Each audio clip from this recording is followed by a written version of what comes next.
ಸ್ವೀಟಿಗೆ CCB drill ವಿಶೇಷ ಕಾರ್ಯಕ್ರಮಕ್ಕೆ ಸ್ವಾಗತ. ನಾನು ಆನಂದ್ ಬುರ್ಲಿ. ನಾನು ರಂಗನಾಥ್ ಭಾರದ್ವಾಜ್. ಸಾಕಷ್ಟು ಸಂಗತಿಗಳನ್ನು ಮಾತಾಡುವಂಥದ್ದಿದೆ. ಯಾಕಂದ್ರೆ ಎಲ್ಲಿಂದಲೋ ಹಣ ಬರುತ್ತೆ, ಯಾರಿಂದಲೋ ಬರುತ್ತೆ, ಅದಕ್ಕೆ ಲೆಕ್ಕ ಬುಕ್ಕು ಇರಲ್ಲ ಅಂತ ಅನ್ನೋದಾದ್ರೆ, ಜೊತೆಗೆ ಏನಂದ್ರೆ ಸಮಸ್ಯೆಗಳು ಶುರುವಾದಂಥ ಸಂದರ್ಭದಲ್ಲಿ ಮಾತ್ರ ಇಂಥರಿಂದ ಹಣ ಬರುತ್ತೆ ಅಂತ ಗೊತ್ತಾಗೋದಾದ್ರೆ ಅದರ ಅಪಾಯಗಳೇನು, ಇಂಥ ಯಾವ್ಯಾವ ಕೇಸ್ಗಳನ್ನ ತಜ್ಞರು ನೋಡಿದ್ದಾರೆ. ನಮ್ಮ ಸ್ಟುಡಿಯೋದಲ್ಲಿ ಅತಿಥಿಗಳು ಕೂಡ ಇದ್ದಾರೆ, ಅವ್ರ ಜೊತೆ ಚರ್ಚೆ ಮಾಡ್ತೀವಿ, ಮಾತಾಡ್ತೀವಿ.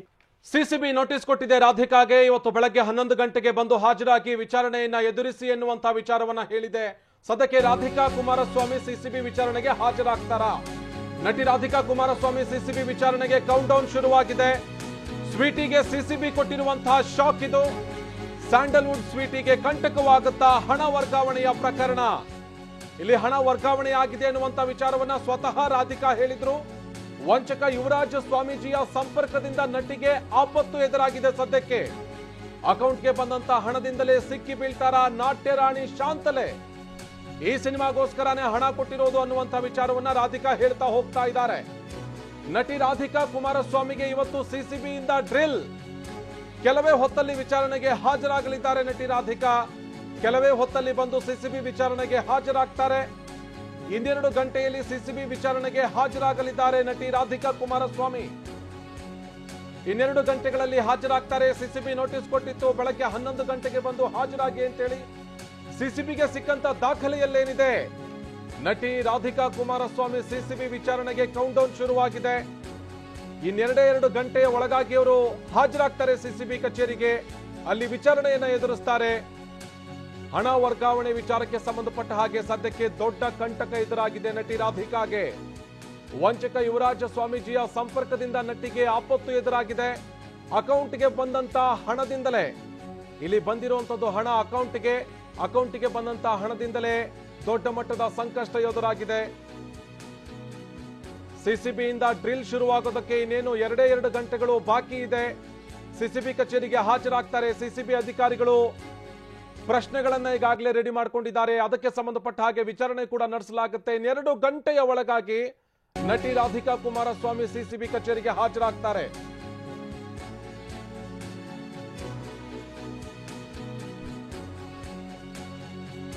ತೆರೆಗೆ ಬರೋದಕ್ಕಾಗಿ ಮರೆಯಲ್ಲಿ ಬಂದಿದ್ದ ಅಕೌಂಟ್ಗೆ ಹಣ ಇಲ್ಲಿ ತೆರೆಗೆ ಬರೋದಕ್ಕಾಗಿ ತೆರೆಮರೆಯಲ್ಲಿಯೇ ಒಂದಷ್ಟು ಹಣದ ವರ್ಗಾವಣೆಯಾಗಿದೆ. ಯುವರಾಜ್ ಜೊತೆಗೆ 17 ವರ್ಷಗಳ ಪರಿಚಯ ಅಂದಿದ್ದೆ ಆಯ್ತಾ ಕುತ್ತು. ಇಲ್ಲಿ ಮಾತನಾಡುವಂತ ಸಂದರ್ಭದಲ್ಲಿ 17 ವರ್ಷಗಳ ಸ್ನೇಹ ಇದೆ ನಮ್ದು, ನಮ್ಮ ತಂದೆಗೂ ಕೂಡ ಅವರು ಪರಿಚಯ ಅನ್ನುವಂತ ನಿಟ್ಟಿನಲ್ಲಿ ಮಾತನಾಡಿದ್ರು. ನಾಟ್ಯರಾಣಿ ಶಾಂತಲೆಯಾಗಲು ಹೋಗಿ ಲಾಕ್ ಆಗ್ತಾರ ರಾಧಿಕಾ. ಯಾಕೆ ಅಂತ ಹೇಳಿ ನಾಟ್ಯರಾಣಿ ಶಾಂತಲೆ ಸಿನಿಮಾ ಸೆಟ್ಟೇ ಏರಿರಲಿಲ್ಲ. ಆ ಸಿನಿಮಾಗೋಸ್ಕರ ಬಂದಿರುವಂತ ಅಡ್ವಾನ್ಸ್ ಹಣ ಅಂತೇಳಿ ರಾಧಿಕಾ ಕುಮಾರಸ್ವಾಮಿ ಹೇಳಿದ್ರು. ಯುವರಾಜ್ನಿಂದ ಬಂದ ಹಣದ ಜಾಲ ಸಿಸಿಬಿ ಜಾಲಾಡಿದ್ ಹೇಗೆ? ಇನ್ನು ಅನಾಮಧೇಯ ಅಕೌಂಟ್ ನಿಂದ ಸ್ವೀಟಿ ಅಕೌಂಟ್ಗೆ ಹಣ ಬಂದಿದ್ದ ಹೇಗೆ? ಅನಾಮಧೇಯ ಅಕೌಂಟ್ ಯಾರ್ದು ಅಕೌಂಟ್ ಅಂತ ಹೇಳಿ ಗೊತ್ತಿಲ್ಲ, ಆದ್ರೆ ಹಣ ಬಂದಿರೋದು ನಿಜ ಅನ್ನೋದನ್ನ ಸ್ವತಃ ರಾಧಿಕಾ ಕುಮಾರಸ್ವಾಮಿ ಒಪ್ಪಿಕೊಂಡಿದ್ರು. ಈ ಗುಡ್ ಲಕ್ ನಟಿಗೆ ಬ್ಯಾಡ್ ಲಕ್ ಶುರುವಾಗಿರೋದು ಯುವರಾಜ ಸ್ವಾಮಿಯಿಂದಲೇ. ಅದ್ಯಾವ ಸಾಕ್ಷ್ಯವನ್ನು ಇಟ್ಕೊಂಡು ರಾಧಿಕಾಗೆ ಸಿಸಿಬಿ ಬುಲಾವ್ ನೀಡಿದೆ? ಎಲ್ಲ ವಿಚಾರಕ್ಕೆ ಸಂಬಂಧಪಟ್ಟ ಹಾಗೆ ಕಂಪ್ಲೀಟ್ ಡೀಟೇಲ್ಸ್ ಅನ್ನ ಕೊಡ್ತಾ ಹೋಗ್ತೀವಿ. ರಾಧಿಕಾ ಕುಮಾರಸ್ವಾಮಿ 75 ಲಕ್ಷ ರೂಪಾಯಿ ಬಂದಿರೋದು ನಿಜ ಅನ್ನೋದನ್ನ ಒಪ್ಪಿಕೊಳ್ತಾ ಇದ್ದಾರೆ. ಅದರ ಜೊತೆಗೆ ಸಿನಿಮಾ ವಿಚಾರಕ್ಕೆ ವರ್ಗಾವಣೆಯಾಗಿರುವಂತ ಹಣ ಅನ್ನುವಂತ ಸಬಬು ಕೂಡ ಕೊಟ್ಟಿದ್ದಾರೆ. ಆದ್ರೆ ಇದನ್ನು ಹೊರತುಪಡಿಸಿ ಮತ್ತೊಂದಷ್ಟು ಹಣದ ವ್ಯವಹಾರ ನಡೆದಿದೆಯಾ ಅನ್ನುವಂತ ನಿಟ್ಟಿನಲ್ಲಿ ಸಿಸಿಬಿ ಒಂದಷ್ಟು ವಿಚಾರಣೆ ನಡೆಸುತ್ತೆ. ಆ ವಿಚಾರವಾಗಿಯೇ ನಟಿ ರಾಧಿಕಾ ಕುಮಾರಸ್ವಾಮಿಗೆ ಬುಲಾವ್ ಕೊಟ್ಟಿರೋದು. ಬೆಳಗ್ಗೆ 11 ಗಂಟೆಗೆ ಬಂದು ವಿಚಾರಣೆಗೆ ಹಾಜರಾಗಿ ಅಂತ ಹೇಳಿ. ಇಲ್ಲಿ ಯುವರಾಜ್ ಸ್ವಾಮಿ ಜೊತೆಗೆ 17 ವರ್ಷಗಳ ಸ್ನೇಹ ಇತ್ತು. ಆ 17 ವರ್ಷಗಳ ಸ್ನೇಹ ಇದೆ ಅನ್ನೋದನ್ನ ಸ್ವತಃ ರಾಧಿಕಾ ಕುಮಾರಸ್ವಾಮಿಯೇ ಒಪ್ಪಿಕೊಂಡಿದ್ರು. ನಮ್ಮ ತಂದೆ ಜೊತೆಗೂ ಕೂಡ ಅವರಿಗೆ ಸ್ನೇಹ ಇತ್ತು, ನಮ್ಮ ಕುಟುಂಬದ ಕೆಲವೊಂದಷ್ಟು ಜನರ ಜೊತೆಗೂ ಸ್ನೇಹ ಇತ್ತು, ನನ್ನ ಜೊತೆಗೂ ಕೂಡ ಅವರ ಜೊತೆಗೆ ನನ್ನ ಸ್ನೇಹ ಇತ್ತು ಅನ್ನುವಂತ ಮಾತನ್ನ ಹೇಳ್ತಾ ಇದ್ರು. ಆದ್ರಲ್ಲಿ ಗಮನಿಸಬೇಕು, ಬರೀ ಸ್ನೇಹ ಮಾತ್ರ ಅಲ್ಲ, ಹಣದ ವರ್ಗಾವಣೆಯೂ ಕೂಡ ಇಬ್ಬರ ಮಧ್ಯ ನಡೆದಿದೆ. ಕೇವಲ ಸೆಟ್ಟೇರಿದಂತಹ ಸಿನಿಮಾ ಅಥವಾ ಸಿನಿಮಾಗೆ ಯಾವುದೇ ರೀತಿಯಾದಂತಹ ತಯಾರಿಯೂ ಕೂಡ ಆಗಿರಲಿಲ್ಲ. ಹೀಗಿರುವಾಗಲೇ 75 ಲಕ್ಷ ರೂಪಾಯಿ ಅಡ್ವಾನ್ಸ್ ಅನ್ನ ಅಲ್ಲಿ ರಾಧಿಕಾಗೆ ಕೊಡಲಾಗಿದೆ. ಸಿನಿಮಾ ಮುಗಿದು ಕೆಲವೊಂದಷ್ಟು ನಟಿಯರಿಗೆ ಸಿನಿಮಾ ಮುಗಿದು ಚಿತ್ರ ರಿಲೀಸ್ ಆಗಿರುತ್ತೆ, ಅಷ್ಟಾದ್ರೂ ಪ್ರೊಡ್ಯೂಸರ್ಗಳು ಹಣ ಕೊಟ್ಟಿರಲಿಲ್ಲ. ಆದ್ರಲ್ಲಿ ಯುವರಾಜ್ ಸ್ವಾಮಿ ಸೆಟ್ಟೇ ಏರದ ಸಿನಿಮಾಗೆ 75 ಲಕ್ಷ ರೂಪಾಯಿ ಬರೀ ಅಡ್ವಾನ್ಸ್ ಕೊಟ್ಟಿದ್ದಾರೆ ಅಂತ ಹೇಳಿದ್ರೆ ಖಂಡಿತವಾಗಿಯೂ ಈ ಹಣಕಾಸಿನ ವರ್ಗಾವಣೆ ಅಥವಾ ಈ ಹಣದ ವ್ಯವಹಾರ ಎಷ್ಟರ ಮಟ್ಟಿಗೆ ನಡೆದಿದೆ, ಅದರ ಜೊತೆಗೆ ಯಾವ್ಯಾವ ವಿಚಾರಕ್ಕೆ ನಡೆದಿದೆ ಅನ್ನೋದನ್ನ ಸ್ವತಃ ಸಿಸಿಬಿ ವಿಚಾರಣೆ ಮಾಡೋದಕ್ಕೆ ಮುಂದಾಗಿದೆ. ಯುವರಾಜ ಸ್ವಾಮಿ ಅರೆಸ್ಟ್ ಆದ ನಂತರದಲ್ಲಿ 75 ಲಕ್ಷ ರೂಪಾಯಿ ವರ್ಗಾವಣೆ ಆಗಿದೆ ಅನ್ನೋದನ್ನ ರಾಧಿಕಾ ಒಪ್ಕೊಳ್ತಾ ಇದ್ದಾರೆ. ಆದ್ರೆ ಸಿಸಿಬಿ ಮೂಲಗಳ ಪ್ರಕಾರ 1,25,00,000 ರೂಪಾಯಿ ವರ್ಗಾವಣೆ ಆಗಿದೆ ಎನ್ನುವಂತಹ ವಿಚಾರ ಕೂಡ ಗೊತ್ತಾಗ್ತಾ ಇದೆ. ಇದೇ ಕಾರಣಕ್ಕಾಗಿ ಸಿಸಿಬಿ ಕಚೇರಿಗೆ ಹಾಜರಾಗಿ ವಿಚಾರಣೆಯನ್ನ ಎದುರಿಸಿ ಅಂತ ಹೇಳಿ ಸದ್ಯ ಸಿಸಿಬಿ ನೋಟಿಸ್ ಕೊಟ್ಟಿರೋದು.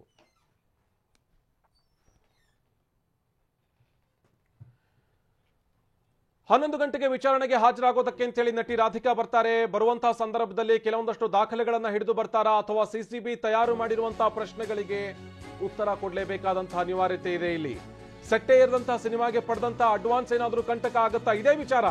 ಇಲ್ಲಿ ಸೆಟ್ಟೆ ಏರಿಲ್ಲ ಸಿನಿಮಾ, ಇಂಥ ಸಂದರ್ಭದಲ್ಲಿ 75 ಲಕ್ಷ ರೂಪಾಯಿ ಅಡ್ವಾನ್ಸ್ ಕೊಡಲಾಗಿದೆ. ಈ ಯುವರಾಜ್ ಜೊತೆಗಿನ ನಂಟೇನಾದ್ರೂ ರಾಧಿಕಾಗೆ ಮುಳುವಾಗುತ್ತಾ? 75 ಲಕ್ಷದ ಗಂಟು ನಟಿ ರಾಧಿಕಾಗೆ ಗಂಡಾಂತರವನ್ನ ತಂದಿಡುತ್ತಾ? ಸ್ಯಾಂಡಲ್ವುಡ್ ಸ್ವೀಟಿಗೆ ಭರ್ಜರಿಯಾಗಿ ಶಾಕ್ ಕೊಟ್ಟಿದೆ ಸಿಸಿಬಿ. ಇಲ್ಲಿ ಸಿಸಿಬಿ ಕೊಟ್ಟಿರುವಂತಹ ಶಾಕ್ ಎಂತದ್ದು ಅಂತ ಹೇಳಿದ್ರೆ 1,25 ಲಕ್ಷ ರೂಪಾಯಿ ವರ್ಗಾವಣೆ ಆಗಿದೆ ಎನ್ನುವಂಥದ್ದನ್ನ ಬೇರೆ ಬೇರೆ ಮೂಲಗಳಿಂದ ಕೇಳಿ ಬರ್ತಾ ಇತ್ತು. ಅದಕ್ಕೆ ಸ್ಪಷ್ಟನೆ ಕೊಡುವಂತಹ ಸಂದರ್ಭದಲ್ಲಿ ಸ್ವತಃ ರಾಧಿಕಾ ಹೇಳಿದ್ರು 75 ಲಕ್ಷ ರೂಪಾಯಿ ನನ್ನ ಅಕೌಂಟ್ಗೆ ಬಂದಿದೆ ಅಂತ ಹೇಳಿ. ಇದನ್ನೇ ಮೋಸ್ಟ್ಲಿ ಸಿಸಿಬಿ ಕಾಯ್ತಾ ಇತ್ತು ಅಂತ ಅನ್ಸುತ್ತೆ. ಯಾಕೆ ಅಂತ ಹೇಳಿದ್ರೆ ಸೆಟ್ಟೆ ಏರದ ಸಿನಿಮಾಗೆ ಪಡೆದಂತ ಅಡ್ವಾನ್ಸ್ 75 ಲಕ್ಷ ರೂಪಾಯಿ ಕಂಟಕವಾಗುತ್ತಾ? ಇನ್ನು ನಾಟ್ಯರಾಣಿ ಶಾಂತಲೆ ಸಿನಿಮಾಗೋಸ್ಕರ ನಾನು ತೆಗೆದುಕೊಂಡಿರುವಂತ ಹಣ ಅನ್ನುವಂತ ಸಬೂಬನ್ನ ಇಲ್ಲಿ ರಾಧಿಕಾ ಕೊಡ್ತಾ ಹೋದ್ರು ಕೂಡ ಸಿಸಿಬಿ ತನ್ನದೇ ಆದಂತ ರೀತಿಯಲ್ಲಿ ವಿಚಾರಣೆ ನಡೆಸುತ್ತೆ. ವಿಚಾರಣೆ ನಡೆಸುವಂತ ಸಂದರ್ಭದಲ್ಲಿ ಕೇಳುವಂತ ಪ್ರಶ್ನೆಗಳಿಗೆ ಇಲ್ಲಿ ರಾಧಿಕಾ ಉತ್ತರ ಕೊಡಬೇಕಾಗತ್ತೆ. ಯುವರಾಜ್ ಜೊತೆಗಿನ ಸ್ನೇಹ, ಆತನ ಜೊತೆಗಿನ ಹಣದ ವ್ಯವಹಾರ, ಇದೆಲ್ಲ ವಿಚಾರಕ್ಕೆ ಸಂಬಂಧಪಟ್ಟ ಹಾಗೂ ಕೂಡ ಉತ್ತರ ಕೊಡಬೇಕಾಗತ್ತೆ. ರಾಧಿಕಾಗೆ ಪ್ರಶ್ನೆಗಳ ಸರಮಾಲೆ ಇಲ್ಲಿ. ಯುವರಾಜ್ ಸ್ವಾಮಿ ಸ್ವೀಟಿ ರಾಧಿಕಾಗೆ ಹಣ ಕೊಟ್ಟಿದ್ಯಾಕೆ? ಯಾಕೆ ಅಂತ ಹೇಳಿದ್ರೆ ಹಣ ಕೊಟ್ಟಿರೋದು ಸಿನಿಮಾಗೆ ಅಂತ ಹೇಳಿದ್ರು ಕೂಡ ಎಲ್ಲೂ ಅಗ್ರಿಮೆಂಟ್ ಕಾಣಿಸ್ತಾ ಇಲ್ಲ. ದುಡ್ಡು ಪಡೆದು 9 ತಿಂಗಳು ರಾಧಿಕಾ ಮೌನವಾಗಿದ್ಯಾಕೆ? ಈ ದುಡ್ಡು ಬಂದಿರೋದು ಮಾರ್ಚ್ ನಲ್ಲಿ ಅಥವಾ ಫೆಬ್ರವರಿನಲ್ಲಿ ಅನ್ನುವಂತಹ ಮಾತನ್ನ ಸ್ವತಃ ರಾಧಿಕಾ ಹೇಳ್ತಾ ಇದ್ದಾರೆ. ಈ ದುಬಾರಿ ಸಂಭಾವನೆ ಪಡೆದಂತಹ ನಟಿ 9 ತಿಂಗಳುಗಳ ಕಾಲ ಮೌನವಾಗಿದ್ದೇಕೆ? ಆ ಹಣದ ವಿಚಾರಕ್ಕೆ ಸಂಬಂಧಪಟ್ಟ ಹಾಗೆ ಎಲ್ಲೂ ಕೂಡ ಮಾಹಿತಿ ಇಲ್ಲ.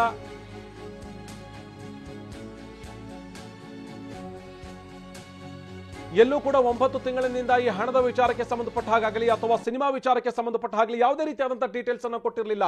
ಒಂದೊಮ್ಮೆ ಸಿನಿಮಾ ಮಾಡ್ತಾ ಇದ್ದಾರೆ ಅಂತ ಹೇಳಿದ್ರೆ ಅಥವಾ ಸಿನಿಮಾ ಸೆಟ್ ಇರುತ್ತೆ ಅನ್ನೋದಾದ್ರೆ ಆ ಸಿನಿಮಾ ವಿಚಾರವಾಗಿಯೂ ಕೂಡ ಒಂದೇ ಒಂದು ಮಾಹಿತಿ ಹೊರಗಡೆ ಬಂದಿರಲಿಲ್ಲ. ಈಗ ದಿಢೀರ್ ಅಂತೇಳಿ ಆತ ಅರೆಸ್ಟ್ ಆದ ನಂತರದಲ್ಲಿ ಸಿನಿಮಾಗೆ ಕೊಟ್ಟಂತ ಹಣ ಅನ್ನುವಂತ ಸಬೂಬನ್ನ ರಾಧಿಕಾ ಕೊಡ್ತಾ ಇದ್ದಾರೆ.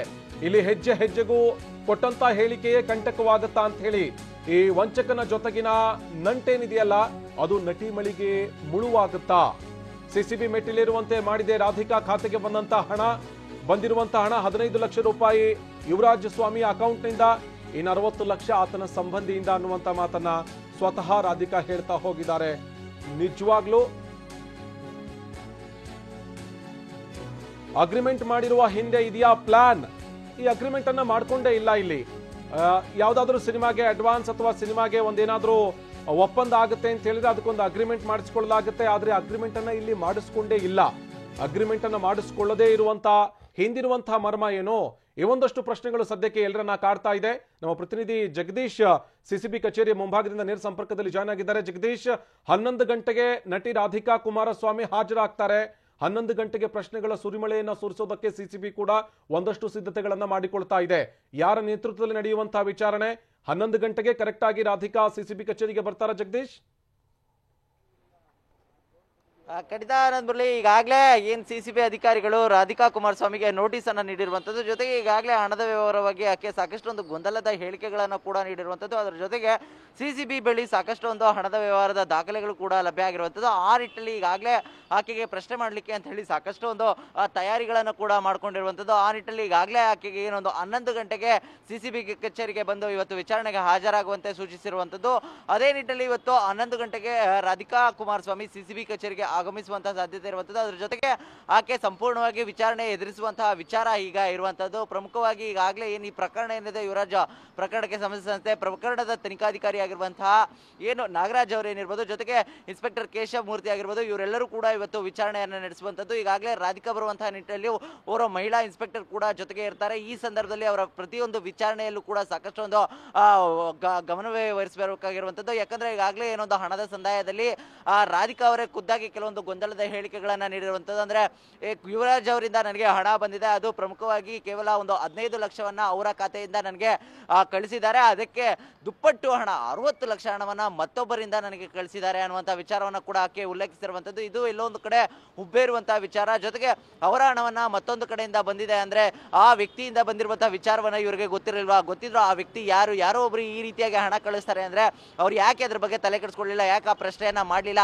ಈ ರೀತಿಯಾದಂತ ಸಾಕಷ್ಟು ಒಂದು ಗೊಂದಲ ಕಾಡುವಂಥದ್ದು. ಅಸಲಿಗೆ ಆ ಹಣ ಏನು ವೈಟ್ ಮನಿನ ಅಥವಾ ಬೇರೆ ಏನಾದರೂ ಇದೆಯಾ ಅನ್ನುವಂಥ ಸಾಕಷ್ಟು ಒಂದು ಗೊಂದಲ ಕೂಡ ಬರುವಂಥದ್ದು.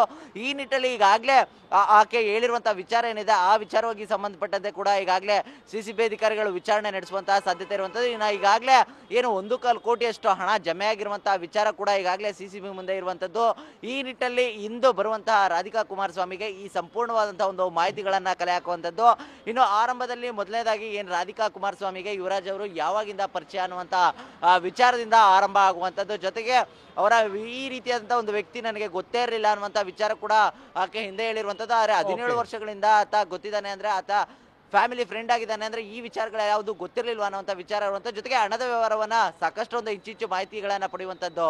ಆನಂದ್ ಬರ್ಲೆ, ಥ್ಯಾಂಕ್ ಯು ಜಗದೀಶ್ ಮಾಹಿತಿಗಾಗಿ. ಇನ್ನು ರಾಧಿಕಾ ಅವರ ಮನೆಯ ಮುಂಭಾಗದಿಂದ ನಮ್ಮ ಪ್ರತಿನಿಧಿ ಹಾಜರಾಗ್ತಾರೆ, ಅದ್ರ ಜೊತೆಗೆ ಸಂಪರ್ಕಕ್ಕೆ ಸಿಗ್ತಾರೆ, ಅವ್ರ ಜೊತೆಗೆ ಮತ್ತಷ್ಟು ಮಾಹಿತಿಯನ್ನ ಪಡೆಯೋಣ. ರಾಧಿಕಾ ಎಲ್ಲಿದ್ದಾರೆ ಎನ್ನುವಂತ ವಿಚಾರಕ್ಕೆ. ಇನ್ನು ಸಿಸಿಬಿ ವಿಚಾರಣೆಗೆ ಹಾಜರಾಗ್ತಾರ ರಾಧಿಕಾ ಕುಮಾರಸ್ವಾಮಿ? ರಹಸ್ಯ ಸ್ಥಳದಿಂದಲೇ ಬಂದು ವಿಚಾರಣೆಗೆ ಹಾಜರಾಗ್ತಾರ ರಾಧಿಕಾ? ಈ ರಹಸ್ಯ ಸ್ಥಳದಿಂದಲೇ ಬಂದು ನೇರವಾಗಿ ಸಿಸಿಬಿ ಕಚೇರಿಗೆ ಹಾಜರಾಗ್ತಾರ? ಎಲ್ಲಿದ್ದಾರೆ ರಾಧಿಕಾ ಅನ್ನುವಂತ ವಿಚಾರ ಸದ್ಯಕ್ಕೆ ಗೊತ್ತಾಗ್ತಾ ಇಲ್ಲ ಎಲ್ಲಿದ್ದಾರೆ ಅಂತ ಹೇಳಿ. ಭಾರಿ ಕುತೂಹಲ ಕೇಳಿಸಿದ ಚಂದನವನದ ದಮಯಂತಿಯ ನಡೆ ಇದು.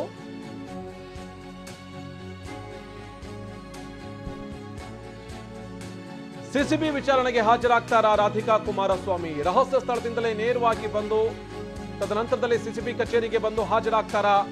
ಸದ್ಯಕ್ಕೆ ರಾಧಿಕಾ ಕುಮಾರಸ್ವಾಮಿ ತಮ್ಮ ನಿವಾಸದಲ್ಲಿದ್ದಾರ ಅಥವಾ ಎಲ್ಲಿದ್ದಾರೆ ಯಾರಿಗೂ ಕೂಡ ಗೊತ್ತಾಗ್ತಾ ಇಲ್ಲ ಸದ್ಯದ ಮಟ್ಟಿಗೆ ಎಲ್ಲಿದ್ದಾರೆ ಅಂತ ಹೇಳಿ. ರಾಧಿಕಾ ಕುಮಾರಸ್ವಾಮಿ ನೇರವಾಗಿ ಬಂದು ಸಿಸಿಬಿ ಕಚೇರಿಗೆ ಹಾಜರಾಗ್ತಾರ ವಿಚಾರಣೆಗೆ ಅಂತ ಹೇಳಿ.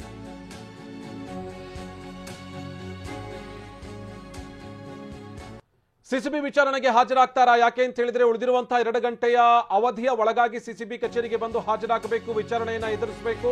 ಮೊನ್ನೆ ಸುದ್ದಿಗೋಷ್ಠಿ ನಡೆಸಿದ ಬಳಿಕ ತಮ್ಮ ನಿವಾಸದಲ್ಲಿಲ್ಲ ನಟಿ ರಾಧಿಕಾ. ಈ ಮೊನ್ನೆ ನಡೆಸಿದಂತ ಸುದ್ದಿಗೋಷ್ಠಿಯ ನಂತರದಲ್ಲಿ ತಮ್ಮ ಮನೆಯಲ್ಲಿಲ್ಲ, ಬೆಂಗಳೂರಿನ ಡಾಲರ್ಸ್ ಕಾಲೋನಿಯ ನಿವಾಸದಲ್ಲಿಲ್ಲ ನಟಿ ರಾಧಿಕಾ. ಅವರ ಮನೆಯಲ್ಲಿ ಸದ್ಯಕ್ಕೆ ನಟಿ ರಾಧಿಕಾ ಇಲ್ಲ ಅನ್ನುವಂಥದ್ದು ಗೊತ್ತಾಗ್ತಾ ಇದೆ. ನಿನ್ನೆ ಕೂಡ ಬೇರೆ ಸ್ಥಳದಲ್ಲಿದ್ದಂತಹ ನಟಿ ರಾಧಿಕಾ ಕುಮಾರಸ್ವಾಮಿ ನಿನ್ನೆ ಕೂಡ ಅವರ ಮನೆಯಲ್ಲಿ ಇರಲಿಲ್ಲ, ಬೇರೆ ಸ್ಥಳದಲ್ಲಿದ್ರು. ರಾಧಿಕಾ ಸಹೋದರ ರವಿರಾಜ್ ನಿನ್ನೆ ಮಡಿಕೇರಿಯಲ್ಲಿರೋದಾಗಿ ಹೇಳಿದ್ರು. ಈ ರಾಧಿಕಾ ಸಹೋದರ ರವಿರಾಜ್, ಹಾಗಾದ್ರೆ ರಾಧಿಕಾ ಕುಮಾರಸ್ವಾಮಿ ಕೂಡ ಮಡಿಕೇರಿಯಲ್ಲೇ ಇದ್ದಾರಾ ಅಥವಾ ಅವರ ನಿವಾಸ ಬಿಟ್ಟು ಬೇರೆಲ್ಲಾದ್ರೂ ಇದ್ದಾರಾ? ಮಡಿಕೇರಿಯಲ್ಲಿ ಇದ್ರೆ ಅಲ್ಲಿಂದಲೇ ನೇರವಾಗಿ ಸಿಸಿಬಿ ಕಚೇರಿಗೆ ಬರ್ತಾರಾ? ಇಂಥ ಒಂದಷ್ಟು ಪ್ರಶ್ನೆಗಳಿದೆ ಇಲ್ಲಿ. ಮಡಿಕೇರಿಯಿಂದ ನೇರವಾಗಿ ಬಂದು ಸಿಸಿಬಿ ವಿಚಾರಣೆಯನ್ನ ಎದುರಿಸ್ತಾರ ರಾಧಿಕಾ? ಯಾಕೆ ಅಂತ ಹೇಳಿದ್ರೆ ಅವರ ಸಹೋದರ ಕೊಟ್ಟಿರುವಂತಹ ಹೇಳಿಕೆ ನೋಡ್ತಾ ಹೋದ್ರೆ ಮಡಿಕೇರಿನಲ್ಲಿ ಇದೀವಿ ಎನ್ನುವಂತ ವಿಚಾರವನ್ನ ಹೇಳಿದ್ರು. ಮಡಿಕೇರಿನಲ್ಲಿ ಇದೀವಿ ಎನ್ನುವಂಥದ್ದನ್ನ ಸ್ಪಷ್ಟಪಡಿಸಿದ್ರು. ಹೀಗಾಗಿ ಬೆಂಗಳೂರಿನ ಡಾಲರ್ಸ್ ಕಾಲೋನಿ ಮನೆಯಲ್ಲಂತೂ ರಾಧಿಕಾ ಇಲ್ಲ, ಸದ್ಯಕ್ಕೆ ಮಡಿಕೇರಿಯಲ್ಲಿ ಇದೀವಿ ಎನ್ನುವಂತ ಮಾತನ್ನ ಸಹೋದರ ಹೇಳ್ತಾ ಇದ್ದಾರೆ. ಹೀಗಾಗಿ ಮಡಿಕೇರಿಯಿಂದ ನೇರವಾಗಿ ಸಿಸಿಬಿ ಕಚೇರಿಗೆ ಬಂದು ಹಾಜರಾಗ್ತಾರಾ?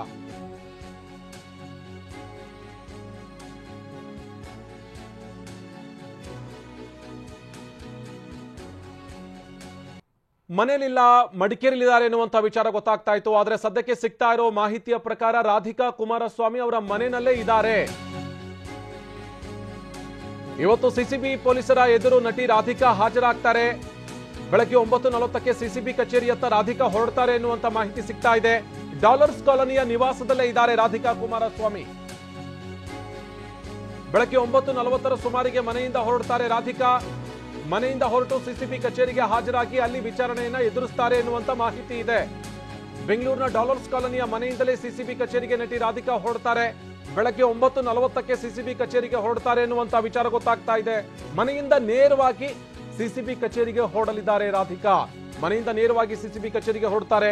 ಇವತ್ತು ಸಿಸಿಬಿ ಪೊಲೀಸರ ಎದುರು ನಟಿ ರಾಧಿಕಾ ಹಾಜರಾಗಿ ವಿಚಾರಣೆಯನ್ನ ಎದುರಿಸ್ತಾರೆ. ಡಾಲರ್ಸ್ ಕಾಲೋನಿಯ ನಿವಾಸದಲ್ಲೇ ಇದ್ದಾರೆ ರಾಧಿಕಾ ಕುಮಾರಸ್ವಾಮಿ. ನಿನ್ನೆ ಅವರ ಮನೆಯಲ್ಲಿ ಇರಲಿಲ್ಲ ಅನ್ನುವಂತ ಮಾಹಿತಿ ಇತ್ತು. ಅವರ ಸಹೋದರ ಹೇಳೋ ಹಾಗೆ ಮಡಿಕೇರಿನಲ್ಲಿ ಇದೀವಿ ಎನ್ನುವಂತ ಮಾತನಾಡ್ತಾ ಇದ್ರು, ಸ್ಪಷ್ಟನೆ ಕೊಡ್ತಾ ಇದ್ರು. ಆದ್ರೆ ಈಗ ಡಾಲರ್ಸ್ ಕಾಲೋನಿಯ ನಿವಾಸದಲ್ಲೇ ಇದ್ದಾರೆ ರಾಧಿಕಾ ಅನ್ನುವಂಥದ್ದು ಗೊತ್ತಾಗ್ತಾ ಇದೆ. ಇನ್ನು ಡಾಲರ್ಸ್ ಕಾಲೋನಿ ನಿವಾಸದ ಬಳಿಯಿಂದ ನಮ್ಮ ಪ್ರತಿನಿಧಿ ಮುತ್ತಪ್ಪ ನೇರ ಸಂಪರ್ಕದಲ್ಲಿ ಜಾಯ್ನ್ ಆಗಿದ್ದಾರೆ. ಮುತ್ತಪ್ಪ, ಸದ್ಯಕ್ಕೆ ಮನೆಯಲ್ಲಿದ್ದಾರೆ ಎನ್ನುವಂತ ವಿಚಾರ ಗೊತ್ತಾಗ್ತಾ ಇದೆ. ಅವರ ಸಹೋದರನು ಮನೆಯಲ್ಲಿದ್ದಾರಾ ಅಥವಾ ರಾಧಿಕಾ ಮಾತ್ರ ಮನೆಯಲ್ಲಿದ್ದಾರಾ? ಎಷ್ಟೊತ್ತಿಗೆ ಸಿಸಿಬಿ ಕಚೇರಿಗೆ ಹೊರಡ್ತಾರೆ? 9:40 ಅನ್ನುವಂತ ಮಾಹಿತಿ ಇದೆ. ಎಷ್ಟೊತ್ತಿಗೆ ಹೊರಡಬಹುದು ಮುತ್ತಪ್ಪ? ಹೌದು ಆನಂದ್, ಇವತ್ತು 11 ಗಂಟೆಯ ಸುಮಾರಿಗೆ ನಟಿ ರಾಧಿಕಾ ಕುಮಾರಸ್ವಾಮಿ ಅವರು ಸಿಸಿಬಿ ಪೊಲೀಸರ ಎದುರುಗಡೆ ಈ ಒಂದು ವಿಚಾರಣೆಗೆ ಹಾಜರಾಗಬೇಕಾಗಿದೆ. ಹೀಗಾಗಿ ಅವರು ಎಲ್ಲಿದ್ದಾರೆ ಅನ್ನೋ ಒಂದು ಪ್ರಶ್ನೆ ಕೂಡ ಎಲ್ಲರಿಗೂ ಕಾಡ್ತಾ ಇತ್ತು. ಸದ್ಯ ರಾಧಿಕಾ ಕುಮಾರಸ್ವಾಮಿ ಅವರೇ ಖುದ್ದು ಒಂದು ಮಾಹಿತಿ ಕೊಟ್ಟಿರುವಂತಹ ಪ್ರಕಾರ ಅವರು ಡಾಲರ್ಸ್ ಕಾಲೋನಿಯಲ್ಲಿರುವಂತಹ ತಮ್ಮ ನಿವಾಸದಲ್ಲೇ ಇದ್ದು 9:40 ಸುಮಾರಿಗೆ ಡಾಲರ್ಸ್ ಕಾಲೋನಿ ನಿವಾಸದಿಂದ ನೇರವಾಗಿ ಸಿಸಿಬಿ ಕಚೇರಿಗೆ ಹೋಗೋದಕ್ಕೆ ಅವರು ಪ್ಲಾನ್ ಅನ್ನು ಮಾಡ್ಕೊಂಡಿದ್ದಾರೆ. ಯಾಕಂದ್ರೆ 9:40 ಸುಮಾರಿಗೆ ಮನೆಯಿಂದ ಹೊರಟ್ರೆ ಕನಿಷ್ಠ 40 ನಿಮಿಷಗಳ ಕಾಲ ಬೇಕಾಗುತ್ತೆ ಚಾಮರಾಜಪೇಟೆಯ ಒಂದು ಸಿಸಿಬಿ ಕಚೇರಿಗೆ ಹೋಗೋದಕ್ಕೆ. ಹೀಗಾಗಿ ಆನ್ ಟೈಮ್ ನಾವು ಸಿಸಿಬಿ ಕಚೇರಿಗೆ ರೀಚ್ ಆಗಬೇಕು ಅನ್ನೋ ಒಂದು ಲೆಕ್ಕಾಚಾರದಲ್ಲಿ 9:40 ಅಥವಾ 9:45 ಸುಮಾರಿಗೆ ಮನೆಯನ್ನು ಬಿಡೋದಕ್ಕೆ ಈಗಾಗಲೇ ಎಲ್ಲ ತಯಾರಿಯನ್ನು ಕೂಡ ಮಾಡಿಕೊಂಡಿದ್ದಾರೆ. ಜೊತೆಗೆ ಕಾನೂನು ಸಲಹೆಯನ್ನು ಕೂಡ ಪಡೆದುಕೊಂಡಿದ್ದಾರೆ ಅನ್ನೋ ಮಾಹಿತಿ ಕೂಡ ಸಿಗ್ತಾ ಇದೆ. ಸೊ ಸದ್ಯ ರಾಧಿಕಾ ಕುಮಾರಸ್ವಾಮಿ ಸಿಸಿಬಿ ಪೊಲೀಸ್ ಎದುರು ಹಾಜರಾಗುವ ಮುನ್ನ ತಮ್ಮ ಆಪ್ತವಲ್ಲಿರುವಂತಹ ಕಾನೂನು ಸಲಹೆಯನ್ನು ಕೂಡ ಪಡೆದುಕೊಂಡಿದ್ದಾರೆ. ಜೊತೆಗೆ ಡಾಲರ್ಸ್ ಕಾಲೋನಿ ನಿವಾಸದಿಂದ ನೇರವಾಗಿ ಸಿಸಿಬಿ ಕಚೇರಿಗೆ ಹೋಗೋದಕ್ಕೆ ಸಂಪೂರ್ಣವಾಗಿ ಸಜ್ಜಾಗಿದ್ದೇವೆ ಅನ್ನೋ ಮಾತನ್ನು ಕೂಡ ಅವರ ಆಪ್ತರು ಹೇಳ್ತಿರುವಂತದ್ದು. ಆನಂದ್, ಮುತ್ತಪ್ಪ, ಇಲ್ಲಿ ಗಮನಿಸ್ತಾ ಇದ್ವಿ, ಅವರ ಸಹೋದರ ಕೊಟ್ಟಿರುವಂತಹ ಮಾಹಿತಿ ಪ್ರಕಾರ ಮಡಿಕೇರಿಯಲ್ಲಿ ಇದೀವಿ ಅನ್ನೋದನ್ನ ನಿನ್ನೆ ಹೇಳ್ತಾ ಇದ್ರು. ಸದ್ಯಕ್ಕೆ ಅವರ ಸಹೋದರ ಕೂಡ ರಾಧಿಕಾ ಅವರ ಜೊತೆಯಲ್ಲಿ ಅದೇ ಮನೆಯಲ್ಲಿ ಇದ್ದಾರಾ ಅಥವಾ ಅವರೇನಾದ್ರೂ ಮಡಿಕೇರಿಯಿಂದ ನೇರವಾಗಿ ಸಿಸಿಬಿ ಕಚೇರಿಗೆ, ರಾಧಿಕಾ ಅವರ ಮನೆಯಿಂದ ಸಿಸಿಬಿ ಕಚೇರಿಗೆ ಬರ್ತಾರಾ? ಹೇಗೆ ಮುತ್ತಪ್ಪ? ಬಹುಶಃ ಆನಂದ್, ರಾಧಿಕಾ ಕುಮಾರಸ್ವಾಮಿ ಹಾಗೂ ಅವರ ಸಹೋದರ ಕೂಡ ಇಬ್ಬರು ಇವತ್ತು ಸಿಸಿಬಿ ಕಚೇರಿ ಎದುರು ಹಾಜರಾಗುವಂತಹ ಕಾರಣಕ್ಕಾಗಿ ಇಬ್ಬರು ಕೂಡ ಇದೇ ನಿವಾಸದಲ್ಲಿ ಇರುವಂತಹ ಸಾಕಷ್ಟು ಮಾಹಿತಿಗಳು ಕೂಡ ಸಿಗ್ತಾ ಇದ್ದಾವೆ. ಆದರೆ ಸದ್ಯಕ್ಕೆ ಖಚಿತ ಮಾಹಿತಿ ಪ್ರಕಾರ ರಾಧಿಕಾ ಕುಮಾರಸ್ವಾಮಿ ಅವರು ತಮ್ಮ ನಿವಾಸದಲ್ಲಿ ಇದ್ದು ಅವರ ಸಹೋದರ ಕೂಡ ಇಲ್ಲೇ ಇದ್ದಾರೆ ಅಂತ ಕೂಡ ಮಾಹಿತಿ ಸಿಗ್ತಾ ಇದೆ. ಬಹುಶಃ ಇಬ್ಬರು ಒಂದೇ ಸಾರಿ ಸಿಸಿಬಿ ಪೊಲೀಸ್ ಎದುರು ಹಾಜರಾಗುವಂತಹ ಒಂದು ಕಾರಣಕ್ಕಾಗಿ ಇಬ್ಬರು ಕೂಡ ಇದೇ ನಿವಾಸದಿಂದ ನೇರವಾಗಿ ಸಿಸಿಬಿ ಕಚೇರಿಗೆ ಹೋಗುವಂತಹ ಸಾಧ್ಯತೆ ಹೆಚ್ಚಾಗಿದೆ. ಆದರೆ ಸದ್ಯಕ್ಕೆ ಸಿಗ್ತಿರುವಂತಹ ಮಾಹಿತಿ ಪ್ರಕಾರ ರಾಧಿಕಾ ಕುಮಾರಸ್ವಾಮಿ ಅವರು ಮನೆಯಲ್ಲೇ ಇದ್ದು 9:40 ಮತ್ತು 9:45 ಸುಮಾರಿಗೆ ಮನೆಯಿಂದ ನೇರವಾಗಿ ಸಿಸಿಬಿ ಕಚೇರಿಗೆ ಹೋಗ್ತೇವೆ ಅನ್ನೋ ಮಾತನ್ನು ಕೂಡ ಈಗ ಸಿಗ್ತಾ ಇದೆ. ಆನಂದ್, ಥ್ಯಾಂಕ್ ಯು ಮುತ್ತಪ್ಪ ಮಾಹಿತಿಗಾಗಿ. ರಾಧಿಕಾ ಕುಮಾರಸ್ವಾಮಿ ಅವರಿಗೆ ತುಂಬಾ ಚೆನ್ನಾಗಿ ಗೊತ್ತಿದೆ, ಇವತ್ತೇನಾದ್ರೂ ವಿಚಾರಣೆಗೆ ಹಾಜರಾಗಲಿಲ್ಲ ಅಂದ್ರೆ ಅದು ಬೇರೆ ರೂಪ ಪಡೆಯುತ್ತೆ, ಇನ್ನೊಂದಿಷ್ಟು ಮೊದಲೇ ದೊಡ್ಡ ಸುದ್ದಿಯಾಗಿದೆ, ಇನ್ನೊಂದಿಷ್ಟು ಸುದ್ದಿ ಆಗುತ್ತೆ ಅಂತ. ಹೀಗಾಗಿ ತಪ್ಪಿಸ್ಕೊಳ್ಳುವಂಥ ಸಾಧ್ಯತೆಗಳು ಖಂಡಿತವಾಗಲೂ ಇಲ್ಲ. ಅವ್ರ ಮನೆಯಲ್ಲಿ ಇದ್ದಾರೆ ಅನ್ನುವಂಥ ಮಾತುಗಳು ಕೂಡ ಕೇಳಿ ಬರ್ತಾ ಇದೆ. ಮನೆಯಲ್ಲೇ ಇದ್ದಾರೆ, ಯಾಕಂದ್ರೆ ನೆನ್ನೆಯವರು ಮಡಿಕೇರಿಯಲ್ಲಿ ಇದ್ರು ಅನ್ನುವಂಥ ಮಾತುಗಳು ಕೇಳಿ ಬರ್ತಾ ಇತ್ತು. ಈಗ ಬಂದಿರುವಂಥ ವರ್ತಮಾನ ಪ್ರಕಾರ ಮನೆಯಲ್ಲಿದ್ದಾರೆ. ಇಲ್ಲಿಂದ ಒಂದು 45 ನಿಮಿಷ ಆಗಬಹುದು ಬಹುಶಃ ರಾಧಿಕಾ ಹೊರಡ್ತಾರೆ. ರಾಧಿಕಾ ಕುಮಾರಸ್ವಾಮಿ ಇಲ್ಲಿಂದ ಕಚೇರಿಗೆ. ತಡರಾತ್ರಿ ನಟಿ ರಾಧಿಕಾ ಮನೆಗೆ ಬಂದಿರುವಂಥ ಬಗ್ಗೆ ಮಾಹಿತಿ ಸಿಕ್ಕಿದೆ. ಈಗಾಗಲೇ ಸಿಬ್ಬಂದಿ ಕಾರನ್ನು ಕೂಡ ಸಿದ್ಧಪಡಿಸ್ತಾ ಇದ್ದಾರೆ. ಹೀಗಾಗಿ ಹೊರಡಬಹುದು ಯಾವುದೇ ಕ್ಷಣದಲ್ಲಿ.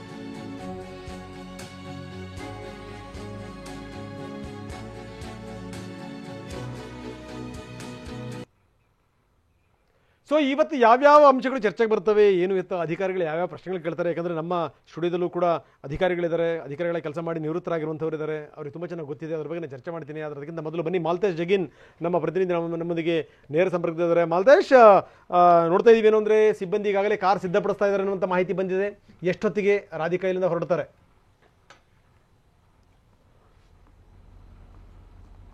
ರಂಗನಾಥ್ ಭಾರತ್, ಪ್ರಮುಖವಾಗಿ ಏನಂತಂದ್ರೆ ಸ್ಯಾಂಡಲ್ವುಡ್ ನ ಸ್ವೀಟಿ ರಾಧಿಕಾ ಕುಮಾರಸ್ವಾಮಿ ಅವರಿಗೆ ಇವತ್ತು ಏನು ಅಂತ ಎದುರಾಗಿರ್ತಕ್ಕಂತಹ ಪ್ರಶ್ನೆಗಳಿಗೆ, ಸವಾಲುಗಳಿಗೆ ರೆಡಿಯಾಗಿ ಸಿಸಿಬಿ ಕಚೇರಿಯತ್ತ 11 ಗಂಟೆ ವೇಳೆಗೆ ಹೋಗಬೇಕಾಗಿರ್ತಕ್ಕಂಥ ಅನಿವಾರ್ಯತೆ ಇದೆ. ಸೊ ಹೀಗಾಗಿ ಏನಂತಂದ್ರೆ ನಿನ್ನೆ ಮತ್ತು ಮೊನ್ನೆ ರಾಧಿಕಾ ಕುಮಾರಸ್ವಾಮಿ ಅವರು ತಮ್ಮ ನಿವಾಸದಲ್ಲಿ ಇರ್ಲಿಲ್ಲ ಅನ್ನುವಂತ ಮಾಹಿತಿ ಲಭ್ಯವಾಗಿರ್ತಕ್ಕಂಥದ್ದು. ಸೊ ಹಾಗಾಗಿ ಏನಂತಂದ್ರೆ ಮೊನ್ನೆ ಅಷ್ಟೇ ಒಂದಿಷ್ಟು ಹೇಳಿಕೆಗಳನ್ನ ಕೊಟ್ಟ ನಂತರ ಅವರಲ್ಲೇ ಸೃಷ್ಟಿಯಾಗಿರ್ತಕ್ಕಂಥ ಗೊಂದಲಗಳಿಗೋಸ್ಕರ ಯಾವ ರೀತಿ ಮುಂದಿನ ಪ್ರಕ್ರಿಯೆಗಳನ್ನ ಎದುರಿಸಬೇಕಾಗುತ್ತೆ ಅನ್ನುವಂತಹ ಮಾಹಿತಿಯನ್ನು ಪಡೆದಕ್ಕೋಸ್ಕರ ಒಂದಿಷ್ಟು ಆಪ್ತರ ಜೊತೆ ಚರ್ಚೆಯನ್ನ ಮಾಡಿರ್ತಕ್ಕಂತಹ ರಾಧಿಕಾ ಕುಮಾರಸ್ವಾಮಿ ಅವರು ಸೊ ನಿನ್ನೆ ತಡರಾತ್ರಿ ನಿವಾಸಕ್ಕೆ ಬಂದಿದ್ದಾರೆ ಅನ್ನುವಂತ ಮಾಹಿತಿ ಕೂಡ ಇದೆ. ಸೊ ಪ್ರಮುಖವಾಗಿ ಏನಂತಂದ್ರೆ ನಿನ್ನೆ ಅವರ ಸಹೋದರನ್ನ ಸಂಪರ್ಕ ಮಾಡುವಂತಹ ಪ್ರಯತ್ನ ಮಾಡಿದಾಗ ಅವರು ಕೊಡಗಿನಲ್ಲಿದ್ದೀವಿ, ಮಡಿಕೇರಿಯಲ್ಲಿದ್ದೀವಿ ಅನ್ನುವಂತ ಮಾತನ್ನ ಹೇಳಿದ್ರು. ಸೊ ಹಾಗಾಗಿ ಏನಂತಂದ್ರೆ ಈಗ ತಮ್ಮ ನಿವಾಸದ ಹತ್ರ ಯಾವ ರೀತಿಯ ವಾತಾವರಣ ಇದೆ ಅನ್ನುವಂಥದ್ದು ತೋರಿಸ್ತೀನಿ. ಸೊ ಇನ್ನೇನು 1.5 ಗಂಟೆ ಮಾತ್ರ ಬಾಕಿ ಇರ್ತಕ್ಕಂಥದ್ದು. ಸೊ 11 ಗಂಟೆ ಸುಮಾರಿಗೆ ಸಿಸಿಬಿ ಕಚೇರಿಗೆ ಅವರು ಹಾಜರಾಗಬೇಕಾಗುತ್ತೆ. ಸೊ ಈಗಾಗಲೇ ಏನಂತಂದ್ರೆ ಇಲ್ಲಿ ಈ ಒಂದು ಗೇಟಿನ ಒಳಗಡೆ ಇರ್ತಕ್ಕಂತಹ ಕಾರುಗಳನ್ನು ಕೂಡ ಸೆಕ್ಯೂರಿಟಿಗಳು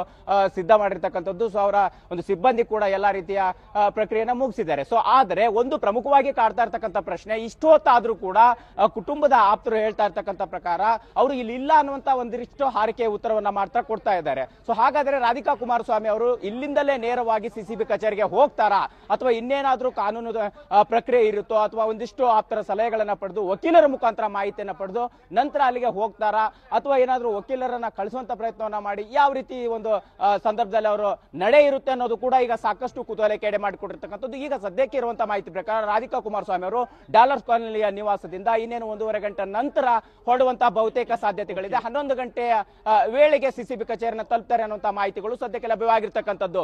ರಂಗನಾಥ್, ಓಕೆ, ಧನ್ಯವಾದ ತಮ್ಮೆಲ್ಲ ಮಾಹಿತಿಗೆ. ಒಟ್ಟಾರೆ ಏನಂದ್ರೆ ಸಾಕಷ್ಟು ಅವಧಿ ಸಿಕ್ಕಿದೆ. ಲಾಯರ್ಗಳ ಜೊತೆ ಮಾತಾಡಿರ್ತಾರೆ, ತಜ್ಞರ ಜೊತೆ ಮಾತಾಡಿರ್ತಾರೆ. ಯಾಕಂದ್ರೆ ಇದಕ್ಕೆ ಸಂಬಂಧಪಟ್ಟಂಗೆ ಏನೇನು ಮಾತಾಡಬೇಕು ಏನಿರ್ತಂತ, ಯಾಕಂದ್ರೆ ರಾಧಿಕಾ ಕುಮಾರಸ್ವಾಮಿ ಅವರು ಪತ್ರಿಕಾಗೋಷ್ಠಿ ಬಂದಂತ ಸಂದರ್ಭದಲ್ಲೂ ಕೂಡ ಪ್ರಿಪರೇಷನ್ ಆಗಿರುವಂಥದ್ದು ಕಾಣ್ತಾ ಇತ್ತು. ಆದರೆ ಆ ಮುಖದಲ್ಲಿ ಆ ಟೆನ್ಷನ್ ಕೂಡ ಕಾಣ್ತಾ ಇತ್ತು. ಹಿಂಗಾಗೇ ಗೊಂದಲದ ಮೇಲೆ ಗೊಂದಲಗಳನ್ನ ಸೃಷ್ಟಿ ಮಾಡಿದ್ರೆ ಮಾತಾಡ್ತಾ ಸಂದರ್ಭದಲ್ಲಿ ಬಹುಶಃ ಏನು ಅಂದ್ರೆ ಈಗ ಒಂದು ಕ್ಲಾರಿಟಿ ತಗೊಂಡೇ ಅವರು ಕಚೇರಿಗೆ ಹೋಗ್ತಾರೆ. ಅಂದ್ರೆ ಯಾರಿಂದ ಬೇಕಾದರೂ ಕೂಡ ಯಾರ ಅಕೌಂಟಿಗೆ ದುಡ್ಡು ಬರಬಹುದಾ? ಈಗ ಒಬ್ಬ ವ್ಯಕ್ತಿನ ದುಡ್ಡು ಹಾಕ್ತಾ ಇದ್ದೀನಿ ಅನ್ನುವಂಥ ಸಂದರ್ಭದಲ್ಲಿ ಹಾಗಾದ್ರೆ ಆ ವ್ಯಕ್ತಿ ಯಾರು, ಅವನ ಹಿನ್ನೆಲೆ ಏನು, ಅದನ್ನು ಕೂಡ ನಾವು ಅರ್ಥ ಮಾಡ್ಕೊಂಡಿರ್ಬೇಕಾ? ಯಾರಾದರೂ ಒಬ್ಬ ಮೋಸಗಾರನಿಂದ ಏನಾದರೂ ನಮ್ಮ ಅಕೌಂಟಿಗೆ ದುಡ್ಡು ಬರುತ್ತೆ ಅನ್ನೋಂಥ ಸಂದರ್ಭದಲ್ಲಿ ನಾವು 10 ಬಾರಿ ಯೋಚನೆ ಮಾಡಬೇಕಾ ದುಡ್ಡು ಹಾಕ್ಸ್ಕೊಳ್ಳೋಕ್ಕೆ? ಅದು ಕೂಡ ನಾಳೆ ಒಂದು ಪ್ರಶ್ನೆ ಆಗುತ್ತಾ? ಇದಕ್ಕೆ ಸಂಬಂಧಪಟ್ಟಂಗೆ ಏನಾದರೂ ತನಿಖೆ ಆಗ್ಬೋದಾ? ಈ ರೀತಿಯ ಹಣ ಬರುತ್ತಲ್ಲ, ಯಾರಿಂದ ಬರುತ್ತೆ ಏನು ಅಂತ ಗೊತ್ತಿರಲ್ಲ, ಗೊತ್ತಿದ್ರೂ ಕೂಡ ನಾವು ಹೇಳಲ್ಲ.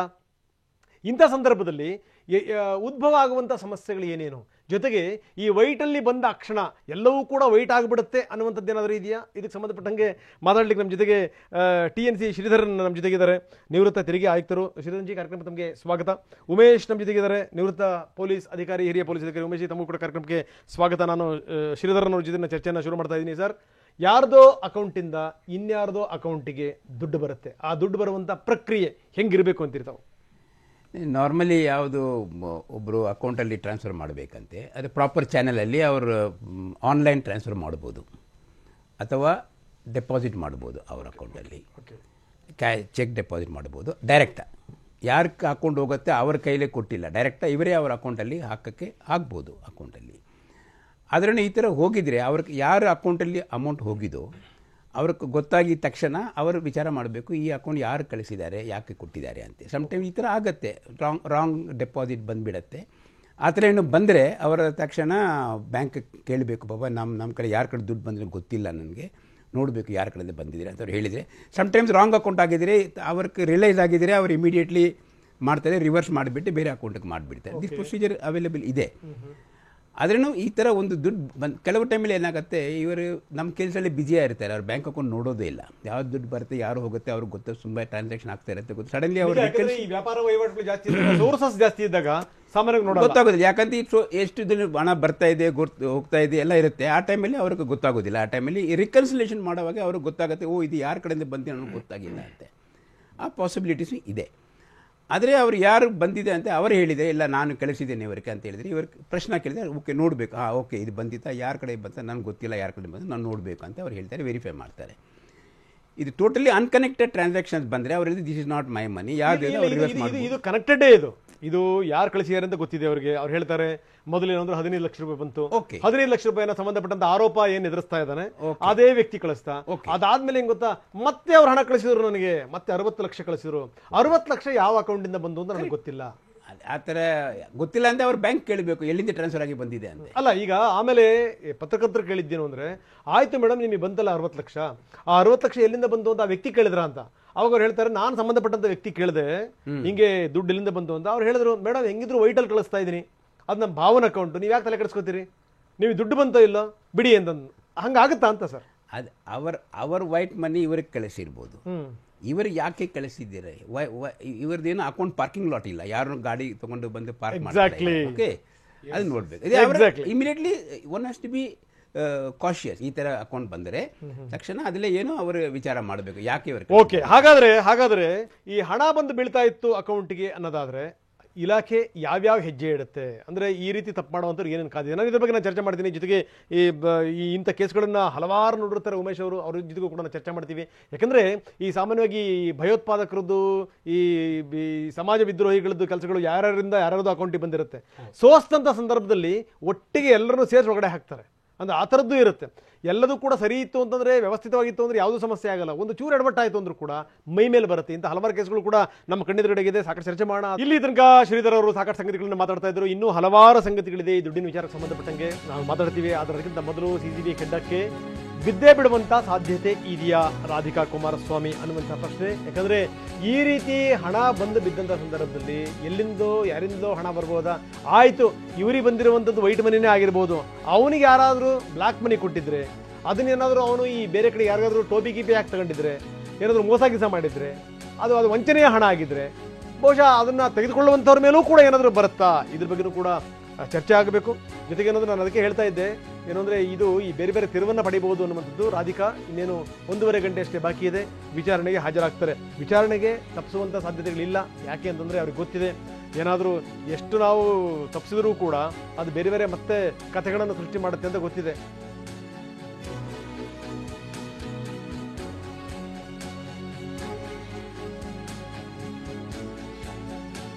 ಯಾಕಂದರೆ ಈ ವ್ಯಕ್ತಿ ಹೊಸಬ ಏನೂ ಅಲ್ಲ. 17 ವರ್ಷದಿಂದ ಇವರಿಗೆ ಪರಿಚಿತ. ಇವರ ತಂದೆಯಿಂದ ಇವರಿಗೆ ಪರಿಚಿತ. ಒಳ್ಳೆ ಜ್ಯೋತಿಷಿ ಕೂಡ ಆಗಿದ್ದಂತೆ. ಹೇಳ್ತಿದ್ದಂಥ ಮಾತೆಲ್ಲವೂ ಕೂಡ ನಿಜ ಆಗಿತ್ತಂತೆ. ಹೀಗಾಗಿ ಅವರ ಮನೆಯಲ್ಲಿ ತುಂಬ ನಂಬುತ್ತಿದ್ದರಂತೆ ಆ ವ್ಯಕ್ತಿನ. ಸೊ ಅದನ್ನ ಹೇಳ್ತಾರೆ, ಮಧ್ಯದಲ್ಲಿ ಸ್ವಲ್ಪ ಸಂಪರ್ಕ ಕಡಿತ ಆಗಿತ್ತು. ಅದಾದಮೇಲೆ ಮತ್ತೆ ಸಂಪರ್ಕಕ್ಕೆ ಬಂದ್ರವರು. ಸೊ ಅಲ್ಲಿಂದ ಅಂದರೆ 75 ಲಕ್ಷ ರೂಪಾಯಿ ಮೊದಲೇನು ಅಂದರೆ ನಾನು ಸಿನಿಮಾ ಮಾಡಬೇಕು ಅಂತಂದರು. ಅವರ ಪತ್ನಿ ಕೂಡ ಸಿನಿಮಾ ನಿರ್ಮಾಪಕಿ, ಒಂದು ಫಿಲಮಲ್ಲಿ ಆ್ಯಕ್ಟ್ ಮಾಡಿದಾರಂತೆ. ಹೀಗಾಗಿ ಸಿನಿಮಾ ಮಾಡಬೇಕು, ಅದು ನಾಟ್ಯರಾಣಿ ಶಾಂತಲಾ ಸಿನಿಮಾ ಮಾಡಬೇಕು ಅನ್ನುವಂಥ ಕಾರಣಕ್ಕೆ. ಹೀಗಾಗಿ ಒಂದು ಐತಿಹಾಸಿಕ ಸಿನಿಮಾ ಮಾಡ್ತೀವಿ ಮೇಡಮ್, ನಾವು ಪೌರಾಣಿಕ ಸಿನಿಮಾ ಮಾಡ್ತೀವಿ, ಹಾಗೆ ನೀವೇ ಆ ಸಿನಿಮಾ ಮಾಡಬೇಕು ಅಂತ ಹೇಳಿದರು. 15 ಲಕ್ಷ ರೂಪಾಯಿನವರು ಅಡ್ವಾನ್ಸ್ ಅಂತ ಹಾಕಿದರು. 15 ಲಕ್ಷ. ಆಮೇಲೆ ಪತ್ರಕರ್ತರು 16 ಪ್ರಶ್ನೆಗಳನ್ನು ಕೇಳಿದ ಮೇಲೆ 60 ಲಕ್ಷದ ಸಂಗತಿ ಹೊರಗಡೆ ಬಂತು. ಅವ್ರು ಹೇಳಿದ್ರು 60 ಲಕ್ಷವನ್ನು ಕೂಡ ಕಳಿಸಿದರು. ಆದರೆ ಅವರ ಅಕೌಂಟಿಂದ ಅಲ್ಲ, ಅವರ ಭಾವನಾ ಅಕೌಂಟಿಂದ ಅದು ಬಂತು ಅನ್ನೋದು. ಈಗ ಅವ್ರ ಭಾವಂದು ಕೂಡ ಹಾಗಾದರೆ ಈ ಅಕೌಂಟ್ಗಳಲ್ಲೂ ಕೂಡ ಅಧಿಕಾರಿಗಳು ಚೆಕ್ ಮಾಡ್ತಾರೆ. ಹಾಗಾದರೆ ಅತ್ಯಂತ ಸಹಜವಾಗಿಯೇ, ಯಾಕಂದರೆ ಅವ್ರ ಭಾವನೆಗೆ ಇಷ್ಟೊಂದು ದುಡ್ಡು ಎಲ್ಲಿಂದ ಬಂತು ಅಂತ ಗೊತ್ತಾಗಬೇಕಲ್ಲ. ಸೊ ಹಿಂಗಾಗಿ ನೋಡಿ, ಈ ಮನುಷ್ಯ ಹೆಂಗೆ ಎಷ್ಟೆಷ್ಟರ ಮಟ್ಟಿಗೆ ಯಾರ್ಯಾರು ಟೋಪಿ ಹಾಕಿದ್ದಾನೆ ಅಂತಂದರೆ, ನೀವು ಒಬ್ಬ ಜಡ್ಜ್ಗಳನ್ನು ಈಗ ನ್ಯಾಯ ಬೇಕಾದಂಥ ಸಂದರ್ಭದಲ್ಲಿ ನಾವು ನ್ಯಾಯದ ಮೊರೆ ಹೋಗ್ತೀವಿ, ನ್ಯಾಯಾಲಯದ ಮೊರೆ ಹೋಗ್ತೀವಿ. ಆ ನ್ಯಾಯ ಕೊಡುವಂಥ ಜಡ್ಜ್ಗೆ ಅನ್ಯಾಯ ಮಾಡಿದ್ದಾನೆ ಅಂದರೆ ಲೆಕ್ಕ ಹಾಕೊಳ್ಳಿ, ಇವನು ಎಂಥ ಟೋಪಿ ಮಾಸ್ಟರ್ ಇರಬೇಕು ಅಂತ. ಅವರು ಕೋಟಿಗಟ್ಟಲೆ ಕೊಟ್ಟಿದ್ದಾರೆ ಅಂತಂತಂದರೆ ಈಗ ಕೇಸ್ ಕೂಡ ಇದಕ್ಕೆ ಸಂಬಂಧಪಟ್ಟಂಗೆ ದಾಖಲಾಗಿದೆ. ಈ ಒಂದಲ್ಲ ಒಂದು 10 ಕೇಸ್ಗಳು ಈತನ ವಿರುದ್ಧ ದಾಖಲಾಗಿದೆ. ಇದಕ್ಕೆ ಸಂಬಂಧಪಟ್ಟಂಗೆ ಅಂದರೆ ಈ ಕೌಟುಂಬಿಕ ಸಂಬಂಧದ ಬಗ್ಗೆ ಎಷ್ಟು ದಿವಸದಿಂದ ಪರಿಚಯ, ಇವರ ಒಡನಾಟ ಹೇಗಿತ್ತು, ಇದ್ರ ಬಗ್ಗೆ ಸ್ವತಃ ರಾಧಿಕಾ ಕುಮಾರಸ್ವಾಮಿ ಏನು ಹೇಳಿದ್ದಾರೆ ನೋಡಬನ್ನಿ. ನನಗೆ ನಿಜಕ್ಕೂ ಶಾಕ್ ಆಯ್ತು. ಅಯ್ಯೋ, ಈ ಮನುಷ್ಯ ಈ ತರ ಮಾಡ್ತಾರ? ಇಷ್ಟು ಒಳ್ಳೊಳ್ಳೆಯವ್ರ ಜೊತೆ ಕಾಂಟ್ಯಾಕ್ಟ್ಸ್ ಅಲ್ಲಿ ಇದ್ರು, ಇಷ್ಟು ಒಳ್ಳೆ ಹೆಸರಿತ್ತು ಇವ್ರಿಗೆ, ಇದು ನಿಜ ಆಗಿರುತ್ತಾ ಅಂತ ನನಗೆ ಒಂದ್ಸಲ ಡೌಟ್ ಬಂತು ಅಷ್ಟೇ. ನನಗೆ ಆಶ್ಚರ್ಯ ಆಯ್ತು. ಕೊನೆ ಮಾತಾಡಿದ್ದು ಒಂದು ಈ ಏನು ಟಿವಿಲಿ ನ್ಯೂಸ್ ನೋಡಿದ್ವಲ್ಲ, ಅದಕ್ಕಿಂತ 1 ವಾರ ಮುಂಚೆ ಅನ್ಸುತ್ತೆ. ಸ್ವಾಮಿ ಹೇಳಿದ್ರು ಡಿಸೆಂಬರಲ್ಲಿ ನಿಮಗೆ ಟೈಮ್ ಚೆನ್ನಾಗಿಲ್ಲ, ಅದಾದ್ಮೇಲೆ ಫೆಬ್ರವರಿ ಮೇಲೆ ಶುಕ್ರ ದಶೆ ಬರುತ್ತೆ ಅಂತೆಲ್ಲ ಹೇಳಿದ್ರು. ಬಟ್ ಇವರಿಂದನೇ ನನ್ನ ಟೈಮ್ ಈ ಥರ ಆಗುತ್ತೆ ಅಂತ ನಾನು ಕೂಡ ಎಕ್ಸ್ಪೆಕ್ಟ್ ಮಾಡಿರಲಿಲ್ಲ. ಸೊ ಒಳಗಡೆ ಏನು ನಡೀತಾ ಇದೆ ಅನ್ನೋದು ನನಗೆ ಗೊತ್ತಿಲ್ಲ. ಅವ್ರದ್ದು ತೀರಾ ಪರ್ಸ್ನಲ್ ವಿಷಯ ನಾನು ಯಾವತ್ತೂ ಕೇಳೋಕ್ಕೂ ಹೋಗಿಲ್ಲ. ಸೊ ಇಷ್ಟು ವಿಷಯಗಳೆಲ್ಲ ನಾವು ಚರ್ಚೆ ಮಾಡ್ತಾ ಇದ್ವಿ. 17 ವರ್ಷದಿಂದನೂ ಅವರು ನಮ್ಮ ತಂದೆಗೆ ಪರಿಚಯ ಇದ್ದು, ನಮಗೂ ನಮ್ಮ ತಂದೆ ತೀರೋಗಿ ಲಾಸ್ಟ್ 2019 ಮೇಗೆ ತೀರೋದ್ರು. ಆ ನಂತರ ಅವರು ಮತ್ತೆ ನಮಗೆ ಕಾಂಟ್ಯಾಕ್ಟಿಗೆ ಬಂದಿತ್ತು. ಸ್ವಾಮಿ ಶ್ರೀಧರ್ ಅವರ ಜೊತೆಗೆ ನಾವು ಮಾತಾಡ್ತೀವಿ. ಅದಕ್ಕಿಂತ ಮೊದಲು ಉಮೇಶ್ ನಮ್ಮ ಜೊತೆಗಿದ್ದಾರೆ, ಹಿರಿಯ ಪೊಲೀಸ್ ಅಧಿಕಾರಿಯಾಗಿ ನಿವೃತ್ತಿ ಪಡೆದಿರುವಂಥವ್ರು. ಉಮೇಶ್, ತಾವು ನೋಡ್ತಾ ಇರೋ ಕೇಸನ್ನ, ಈ ಪೂರ್ತಿ ಕೇಸನ್ನು ಅವಲೋಕಿಸಿದ ಸಂದರ್ಭದಲ್ಲಿ ನಿಮ್ಗೆ ಏನು ಅನ್ಸುತ್ತೆ ಅಂತ? ಸರ್, ಇದು ಚೀಟಿಂಗ್ ಮಾಡ್ತಕ್ಕಂಥ ಒಬ್ಬ ಆಸಾಮಿ ಅಂದರೆ ಅವನು ಪ್ರೊಫೆಷನಲ್ ಚೀಟರ್ ಅಂತ ಅನ್ನಿಸ್ತದೆ. ಇದು ನೋಡಿದರೆ ಮನುಷ್ಯ ಈ ಥರ ಭಾಳ ಹಣಗಳನ್ನ ಕಲೆಕ್ಟ್ ಮಾಡ್ತಕ್ಕಂಥದ್ದು. ಇಂಥವ್ರಿಗೆ ಸುಮಾರು ಜನ ಇಂಥವ್ರು ನಾವೂ ಇವ್ರಿಗೆಲ್ಲ ಕಲೆಕ್ಷನ್ ಕಾಳಪ್ಪ ಅಂತೀವಿ. ಎಲ್ಲಿಂದ ತರ್ತಾರೆ, ಯಾವ ಕಡೆಯಿಂದ ಕಲೆಕ್ಟ್ ಮಾಡ್ಕೊಳ್ತಾರೆ, ಎಲ್ಲಿ ಶೇಖರಣೆ ಮಾಡ್ತಾರೆ ಅನ್ನುವಂಥದ್ದೇ ಡೇಂಜರಸ್ ಫೆಲೋಸ್ ಇವರು. ಆಮೇಲೆ ಹಣನ ವರ್ಗಾವಣೆನೂ ಸಹ ಹಂಗೆ ಮಾಡ್ತಾರೆ. ಆ ಥರ ಒಂದು ಕ್ಯಾಟಗರಿ ಜನಗಳು ಇವರು ಪ್ಲೇ ಮಾಡ್ತಾನೇ ಇರ್ತಾರೆ. ಯಾರಿಂದೆ ಈ ಅಕ್ಕಪಕ್ಕ ಇದೆ ನಮ್ಮ ಬಿಳಿ ಬಟ್ಟೆ ಏನಿಂದೆ ಸುತ್ತಾ ಇರ್ತಾರೆ ಅಂತ ಇಂಥವ್ರು ಬೇಕಾಗಲೂ ಇರ್ತಾರೆ ಅವ್ರಿಗೆಲ್ಲ ಸಾಮಾನ್ಯವಾಗಿ. ಯಾಕೆಂದರೆ ಇವ್ರು ಭಾಳ ಇಂಪಾರ್ಟೆಂಟ್ ಜನ. ಇವ್ರಿಗೆ ಚೆನ್ನಾಗೂ ಗೊತ್ತಿರ್ತದೆ ದುಡ್ಡುಗಳನ್ನ ಹೆಂಗೆ ಟ್ರಾನ್ಸ್ಫರ್ಗಳು ಮಾಡ್ಕೋಬೇಕು ಮತ್ತು ಹೇಗೆ ಒಬ್ಬರಿಂದ ಒಬ್ರಿಗೆ ಹಣಗಳನ್ನ ವರ್ಗಾವಣೆ ಮಾಡ್ಕೋಬೇಕು ಅಂತೇಳಿ ಅಂತ. ಬಟ್ ಈ ಥರ ಕೆಲಸಗಳು ಕೊಡಿಸ್ತೀವಿ, ಆಮೇಲೆ ಬೇರೆ ಬೇರೆ ನಿಮಗೆ ಉದ್ಯೋಗಗಳನ್ನ ಕೊಡಿಸ್ಕೊಡ್ತೀವಿ, ಮತ್ತು ಭಾಳ ಹೈ ಪ್ರೊಫೈಲ್ ಕೊಡಿಸ್ಕೊಡ್ತೀವಿ ನಿಮಗೆ ಈ ರಾಜ್ಯಗಳಲ್ಲಿ ಬೇಕಾಗಿರ್ತಕ್ಕಂಥದ್ದನ್ನೆಲ್ಲನೂ ಅಂತೇಳಿ ಇಷ್ಟೊಂದು ಅವನು ವಂಚನೆ ಮಾಡ್ತಾ ಇರುವಂಥ ಸಮಯದಲ್ಲಿ ವಿದ್ಯಾವಂತರಾದಂಥವ್ರು ನಾವಂತೂ ಯೋಚನೆ ಮಾಡಬೇಕು ಸರ್. ಇವನು ಯಾವ ಮಟ್ಟಕ್ಕೆ ಈ ಮಟ್ಟಕ್ಕೆ ದುಡ್ಡು ಕೇಳ್ತಾ ಇದ್ದಾನೆ, ಈಗ ತೊಗೊಂಡ್ರೆ ಅವ್ನ ಕೈಲಿ ಆಗುತ್ತೆ, ಯಾಕಂದ್ರೆ ಗೊತ್ತಾಗ್ಬಿಡುತ್ತೆ. ಸಾಮಾನ್ಯವಾಗಿ ಆಗ ಅನ್ಕೊಳ್ತೀವಿ ಸರ್, ತುಂಬಾ ಜನ ಈ ತರ ಬಹಳ ಏನೂ ತಿಳ್ಕೊಳ್ದೆ ಇರ್ತಕ್ಕಂಥ ಅವ್ರದೇ ಒಂದು ಕಡವಾಣದಲ್ಲಿ ಜೀವನ ಮಾಡ್ಕೊಂಡ್ಬಿಟ್ಟಿರೋರಿಗೆ ಅಂತೀರಿ. ರಾಜಕಾರಣಿಗಳು ಕೂಡ ದುಡ್ಡು ಕೊಟ್ಟಿರಂತ ಯಾರು ಹೇಳ್ತಿಲ್ಲ ಸರ್. ಅಪರಾಧಗಳೇ ಕೊಡೋದು ಗ್ಯಾರಂಟಿ, ಅವ್ರು ಬ್ಲಾಕ್ ಮನಿನೇ ಕೊಟ್ಟಿರ್ತಾರೆ ಅವನಿಗೆ. ಯಾರು ಬಂದು ಹೇಳೋಕ್ಕೂ ಸಾಧ್ಯ ಇಲ್ಲ. ರಾಜ್ಯಸಭೆ ಸದಸ್ಯನಾಗಿ ಮಾಡ್ತೀನಿ ಅಂತ 10 ಕೋಟಿ ಕೊಟ್ಟಿದ್ದಾರೆ. ಅಪರಾಧಗಳೇ ಆಗಿ ಸರ್, ಅಪರಾಧಗಳು ಆಗುವವರೆಗೂ ಅವರು ಏನೂ ಗೊತ್ತಿರೋದಿಲ್ಲ. ಅಪರಾಧ ಆದ್ಮೇಲೆ ನೋಡ್ಕೊಳ್ಳೋದು. ಒಂದು ಮಾತನ್ನ ಹೇಳ್ತಾ ಇದ್ದೆ, ಈ ಪಕ್ಷದ ಹಿರಿಯ ನಾಯಕರ ಜೊತೆ ಸಂಪರ್ಕ ಮಾಡಕ್ಕೆ ಕೆಲ ಶಾಸಕರಿಗಾಗಲ್ಲ, ಹೌದು, ಕೆಲ ಎಂಪಿಗಳಿಗಾಗಲ್ಲ. ಇಂಥ ಫ್ರಾಡ್ಗಳು ಬೇಗ ಸಂಪರ್ಕ ಸಾಧಿಸ್ಬಿಡ್ತಾರೆ. ಬಹಳ ಸಿಸ್ಟಮೆಟಿಕ್ ಆಗಿ ವರ್ಕ್ ಮಾಡ್ತಾರೆ ಸರ್. ಇವ್ರಿಗೆ ನೋಡಿ, ದುಡ್ಡು ಕಳ್ಸಿಕೊಟ್ಟಿದ್ದಾರೆ, ಈಗ ಅವರೊಂದು ಹೇಳ್ತಾರೆ ಎಲ್ಲಿಂದ ಬಂತು ಅಂತ. ಇವ್ರು ಹೇಳ್ದಂಗೆ ಯಾರು ಶ್ರೀಧರ್ ಸಾಹೇಬ್ ಹೇಳಿದ್ರೆ ಪಾರ್ಕಿಂಗ್ ಲಾಟ್ ಅಂತಲ್ಲ, ಎಸ್ ಕರೆಕ್ಟ್ ಅದು. ಆಮೇಲೆ ಅಮೌಂಟ್ ಬರ್ತದೆ, ಯಾರಿಗೇ ಆಗಲಿ ನಾನು ಹತ್ರ 5 ಲಕ್ಷ ರೂಪಾಯಿ ಬರ್ತಾ ಇದೆ ಅಂತ ಹೇಳಿ ಮೊದಲೇ ಮಾತಾಡ್ಕೊಂಡು 5 ಲಕ್ಷ ಈಸ್ಕೊಡುವಂಥದ್ದು ಕೊಡುವಂಥದ್ದು ಇರ್ತದೆ. ಯಾವುದೂ ಅಷ್ಟು ಸುಲಭಕ್ಕೆ ಯಾವುದೂ ಪಾರ್ಕಿಂಗ್ ಲಾಟ್ ಥರ ಬಂದು ಬಿದ್ದೋಗ್ಬಿಡೋದಿಲ್ಲ. ಅದಕ್ಕೊಂದು ಅಕೌಂಟಬಿಲಿಟಿ ಅನ್ನುವಂಥದ್ದು ಇರ್ತದೆ. ಮತ್ತು ಅದು ಎಲ್ಲಿಗೆ ಹೋಗ್ಬೇಕು ಅಂತಿರ್ತದೆ, ಏನು ಕಾರಣಕ್ಕೆ ಹೋಗ್ಬೇಕು ಅಂತಿರ್ತದೆ. ಬಟ್ ಅವರು ದುಡ್ಡುಗಳು ಬಂತು ಮತ್ತು ಅವ್ರು ಉಪಯೋಗ ಮಾಡ್ಕೊಳ್ತಾ ಇದ್ದೀವಿ ನಾವು, ಮತ್ತು ಬೇರೆ ಪಿಕ್ಚರ್ಗಳು ಕೊಟ್ಟರು, ಅದು ಅವರು ಯಾಕೆಂತಂದ್ರೆ ಅವ್ರಿಗೆ ಅಮೌಂಟ್ ಕಳ್ಸಿಕೊಟ್ಟಾದ್ಮೇಲೆ ಅವ್ರಿಗೆ ಹೇಳ್ಕೊಳ್ಳುವಂಥದ್ದು ಅವ್ರ ಧರ್ಮ ಹೇಳ್ಕೋಬಹುದು. ಹೇಳ್ಕೊಳ್ಳೋಕೆ ಏನು ಸಮಸ್ಯೆ ಏನಿಲ್ಲ ಅದರಲ್ಲಿ. ಸರ್, ಈಗ ಬರುವಂತ ಹಣ ಇದೆಯಲ್ಲ, ಅದು ವೈಟ್ ಮನಿ ನಮ್ಮ ಅಕೌಂಟಿಗೆ ಬರುವಂಥದ್ದು. ಆದರೆ ಯಾರು ಕಳಿಸ್ಕೊಟ್ನಲ್ಲ ಅವನಿಗೆ ಆ ಹಣ ಎಲ್ಲಿಂದ ಬಂತು, ಯಾರಿಗೆ ಅವ್ನು ಟೋಪಿ ಹಾಕಿ ತಗೊಂಡ, ಯಾರಿಗೆ ಮೋಸ ಮಾಡಿ ತಗೊಂಡ, ಇದೆಲ್ಲದನ್ನು ಕೂಡ ಇಲಾಖೆ ಗಮನಿಸುತ್ತಾ? ಆ್ಯಕ್ಚುಲಿ ಯಾವುದು ದುಡ್ಡು ಯಾರು ಕಳಿಸ್ತಾರೋ ಅವರು ನಮ್ಮದು ಟ್ರಾನ್ಸಾಕ್ಷನ್ ಕರೆಕ್ಟ್ ಇದ್ದರೆ, ನಾನು ಯಾರಿಗೋ ಸರ್ವಿಸ್ ಕೊಟ್ಟಿದ್ದೇನೆ ಅಥವಾ ಏನು ಸೇಲ್ ಮಾಡಿದ್ದೇನೆ, ನಮ್ಗೆ ದುಡ್ಡು ಬರಬೇಕು, ಆ ದುಡ್ಡು ಅವ್ರು ನನಗೆ ಕೊಟ್ಟಿದ್ದಾರೆ ಅಂತ ನಾವು ಅಕೌಂಟ್ ಮಾಡಿದ್ದೀವಿ, ನೋ ಪ್ರಾಬ್ಲಮ್. ಅವರೆಲ್ಲಿಂದ ಬಂತೆ ಅದು ನಾನು ಅದು ವಿಚಾರವಾಗಿ ನಮ್ಮ ಅಕೌಂಟಲ್ಲಿ ಬಂದರೆ ನಾನು ಅದು ಏನು ವಿಚಾರ ಮಾಡೋಕ್ಕೆ ಜರೂರಿ ಇಲ್ಲ. ಆದರೆ ಇನ್ವೆಸ್ಟಿಗೇಷನ್ ಮಾಡೋವಾಗ ಏನು ಇದು ಫಾರ್ ಎಕ್ಸಾಂಪಲ್ ನೀವು ಇದು ತೊಗೊಂಡಿದ್ರೆ prevention of money laundering act ತೊಗೊಂಡಿದ್ರೆ ಅದರಲ್ಲಿ 3 ಬೇಸಿಕ್ ಎಲಿಮೆಂಟ್ಸ್ ಇರುತ್ತೆ. ಒಂದು placement, second layering and third consolidation. ಯಾಕಂತೆ ನಮ್ಮದು ಒಂದು ಶೆಡ್ಯೂಲ್ಡ್ ಅಫೆನ್ಸಸ್ ಅಲ್ಲಿಂದ ಇರಾಗ ಒಂದು ಸೋರ್ಸ್ ಮನಿ, ನಾನೇನು ತಪ್ಪು ಮಾಡಿ ನಮ್ಮದು ಶೆಡ್ಯೂಲ್ ಅಫೆನ್ಸ್ ಇದೆ ಅದರಿಂದ ಏನು ಫಾರ್ ಎಕ್ಸಾಂಪಲ್ ಹೇಳಿದೆ, ಒಂದು ಮರ್ಡರ್ ಮಾಡೋಕ್ಕೆ ಮಾಡಿದರೆ ಅವ್ರು ನಮ್ಗೆ ದುಡ್ಡು ಕೊಟ್ಟಿದ್ದಾರೆ, ಆ ಥರ ಮನಿ ಇದ್ದಾರೆ. It's having A base of an offence.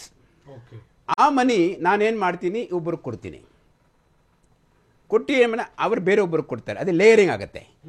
Layering ಆಗಿದ್ರೆ ಏನಾಗುತ್ತೆ, ಅದು ಎಂಡಲ್ಲಿ ಬರೋವಾಗ ಅವ್ರಿಗೆಲ್ಲ ಅವರೇನು ಟ್ರಾನ್ಸಾಕ್ಷನ್ ಇರ್ಬೋದು, ಅಲ್ಲಿಂದ ಹೋಗಿ ಅಲ್ಟಿಮೇಟ್ಲಿ ನಾನು ಕನ್ಸಿಡರ್ ಮಾಡ್ಕೊಂಡು ಒಂದು ಟ್ರಾನ್ಸಾಕ್ಷನ್ ತಿರುಗಿ ತೊಗೊಂಡು ಬಿಡ್ತೀನಿ ದುಡ್ಡು.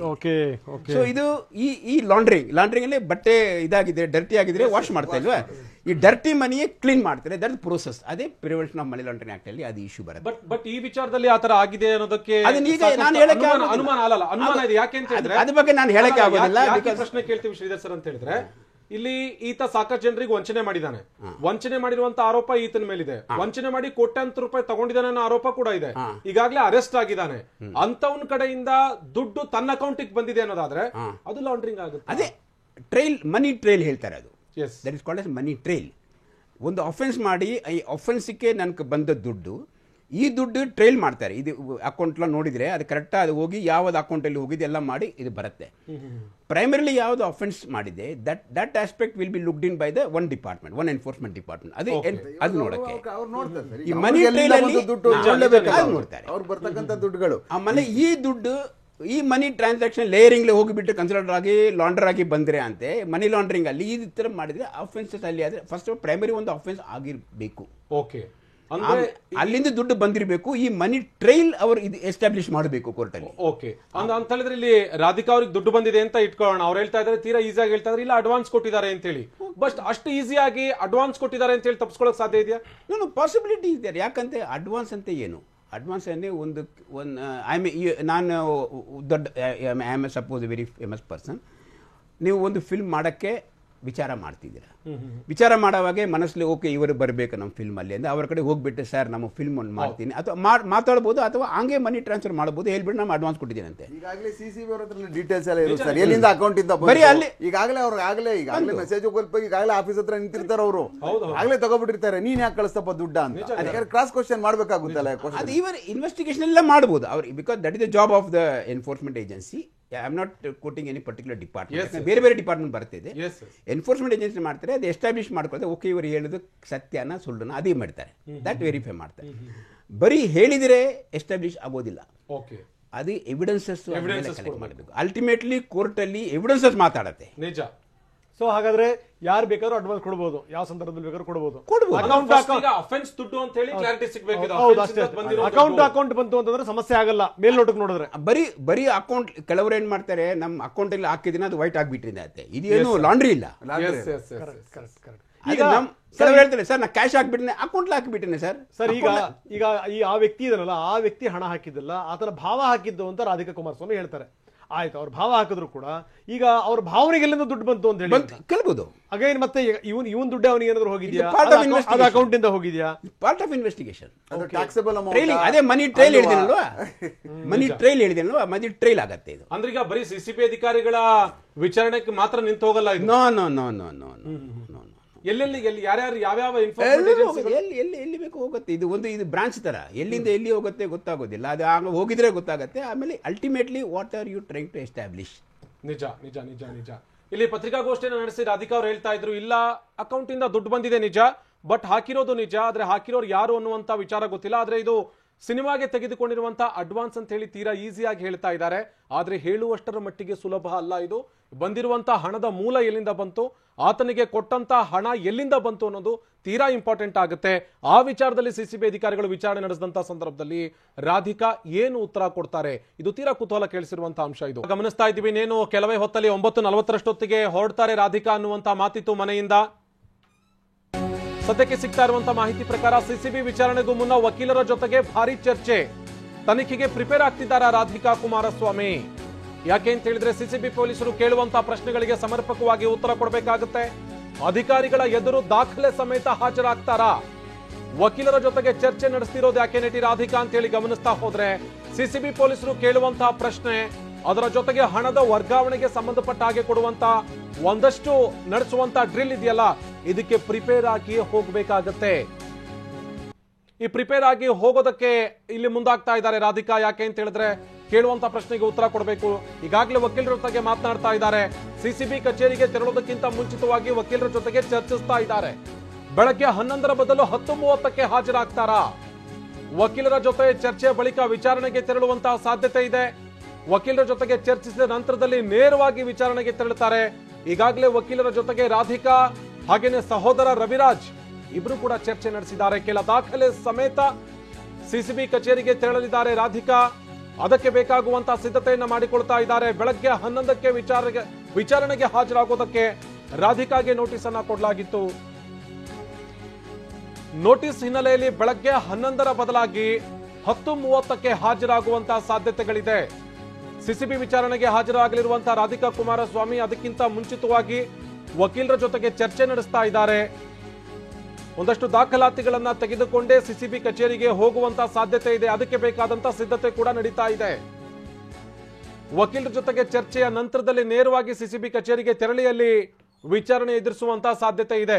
ಮತ್ತಷ್ಟು ಮಾಹಿತಿ ಕೊಡ್ತಾರೆ ನಮ್ಮ ಪ್ರತಿನಿಧಿ ಸುನಿಲ್ ದೂರವಾಣಿ ಸಂಪರ್ಕದಲ್ಲಿ ಜಾಯ್ನ್ ಆಗಿದ್ದಾರೆ. ಸುನಿಲ್, ವಕೀಲರ ಜೊತೆಗೆ ಚರ್ಚೆ ನಡೆಸ್ತಾ ಇದ್ದಾರೆ, ದಾಖಲೆ ಸಮೇತ ಸಿಸಿಬಿ ಕಚೇರಿಗೆ ಹೋಗ್ತಾರೆ ಎನ್ನುವಂತ ವಿಚಾರ ಗೊತ್ತಾಗ್ತಾ ಇದೆ.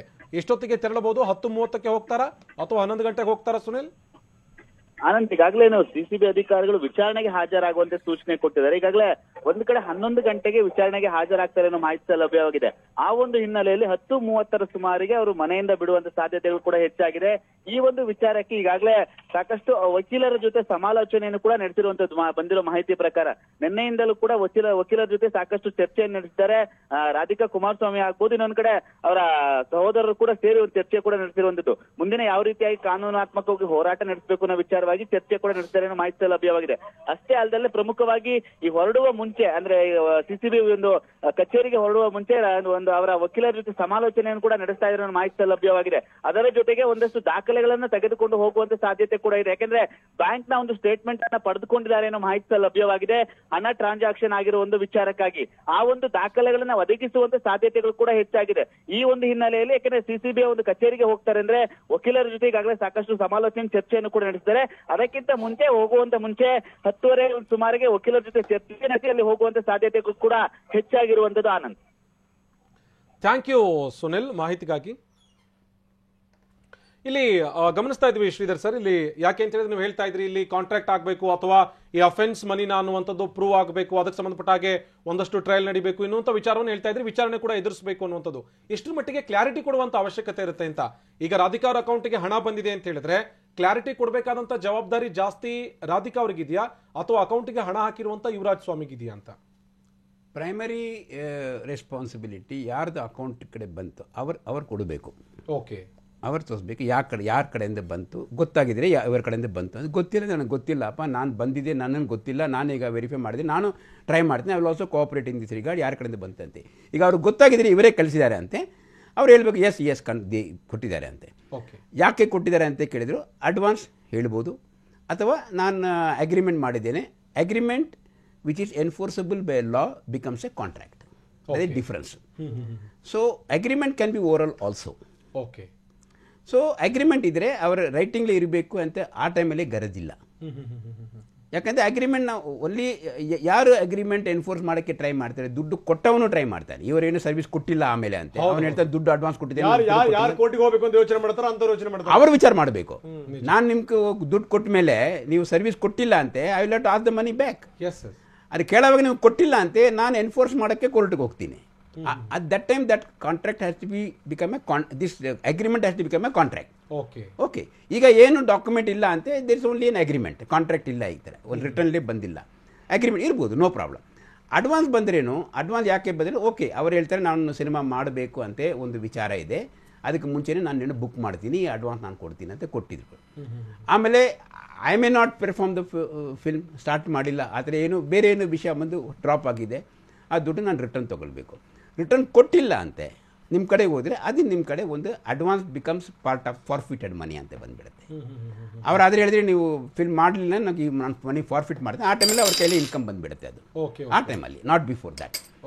ಸರ್ವಿಸ್ ಕೊಟ್ಟಿದ್ರೆ ಆ ಟ್ಯಾಕ್ಸೇಬಲ್ ಬಂದುಬಿಡುತ್ತೆ, it's on due and receipt ಬೇಸಿಸಲ್ಲಿ ಟ್ಯಾಕ್ಸ್ ಆಗಿಬಿಡುತ್ತೆ, ಇನ್ಕಮ್ ಟ್ಯಾಕ್ಸಲ್ಲಿ. ಓಕೆ, ಈಗ ಹಣ ಬರುತ್ತಲ್ಲ ಸರ್, ನಾನು ಹೇಳ್ತಾ ಇದ್ದೀನಿ ಯಾರಿಂದಲೋ ಹಣ ಬರುತ್ತೆ. ಈಗ ಸಪೋಸ್ ಏನು ಅಂದರೆ ನಾನು ನಿಮಗೆ ನಾನು ತುಂಬ ಕಷ್ಟದಲ್ಲಿದ್ದೀನಿ ಸರ್, ನನ್ನ ಅಕೌಂಟಿಗೆ ಸ್ವಲ್ಪ ಹಣ ಹಾಕಿ ಅಂತ ಹೇಳ್ತೀನಿ, ನೀವು ಹಣ ಹಾಕ್ತೀರಿ, ನಿಮ್ಮ ಹತ್ರ ಇರಲ್ಲ, ನೀವೇ ಮಾಡ್ತೀರಿ, ಉಮೇಶ್ ಸರ್ ಹೇಳ್ತೀರಿ ಇಲ್ಲ ಹೆಂಗೆ ಗೊತ್ತಾ ನನ್ನ ಹತ್ರ ಹಣ ಇಲ್ಲಪ್ಪ, ನನ್ನ ಸ್ನೇಹಿತನಿಗೆ ಕೊಡಬೇಕು, ನೀವು ಹಾಕಿ ಅಂತ ಹೇಳಿದ. ಈಗ ನನಗೆ ಈ ದುಡ್ಡಿನ ಅರ್ಜೆಂಟ್ ಇರುವಂಥವನು, ನಾನು ಹಣ ಹಾಕುವಂಥವ್ರು ಯಾರು, ಅವ್ರದ್ದೆಲ್ಲ ಬ್ಯಾಲೆನ್ಸ್ ಶೀಟ್ ನೋಡಿ, ಅವ್ರವ್ರ ಅಕೌಂಟಿಗೆ ಯಾರದ್ದು ಬಂದಿದೆ ಅದನ್ನ ನೋಡಿ ನಾನು ಹಾಕುವಂತ ಹೇಳಕ್ ಸಾಧ್ಯ ಇಲ್ಲ. ನಮ್ಗೆ ದುಡ್ಡು ಬೇಕು, ನಮ್ಗೆ ಯಾಕೆ ನನ್ಗೆ ದುಡ್ಡು ಬೇಕು, ಅವ್ರು ನಮ್ಗೆ ಕೊಟ್ಟಿದ್ದಾರೆ, ಇದು ನಾನು ರಿಟರ್ನ್ ಕೊಡಬೇಕಾ, ಲೋನ್ ತೊಗೊಂಡಿದ್ದೀನವ, ಅಡ್ವಾನ್ಸ್ ತೊಗೊಂಡಿದ್ದೀನ, ಅಥವಾ ಏನು ಸರ್ವಿಸ್ ಮಾಡಿಬಿಟ್ಟು ಇದು ಈ loan in return for the services rendered ಇದೆ ಅಂತ, ಈ ಮೂರು ವಿಷಯ ಆಗುತ್ತೆ. ನಂಬರ್ 1 ವಿಷಯ ಅಡ್ವಾನ್ಸ್ ಅಂತ ಬಂದರೆ ಇಟ್ಸ್ ರಿಟರ್ನಬಲ್ ಅಡ್ವಾನ್ಸ್.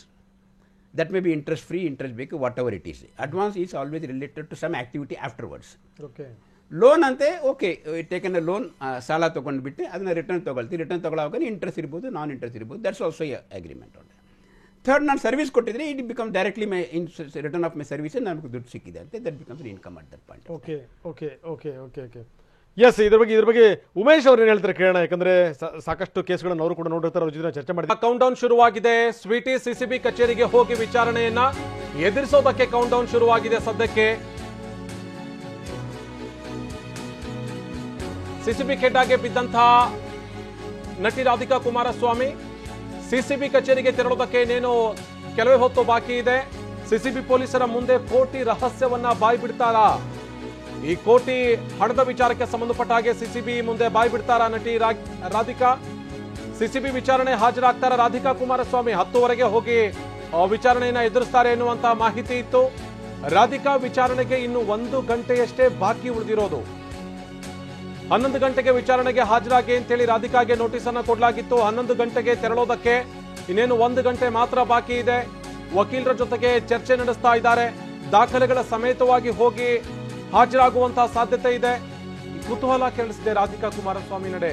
ಸಿಸಿಬಿ ಖೆಡ್ಡಾಗೆ ಬಿದ್ದೇ ಬಿಡ್ತಾರ ಸ್ಯಾಂಡಲ್ವುಡ್ ನ ನಟಿ ರಾಧಿಕಾ?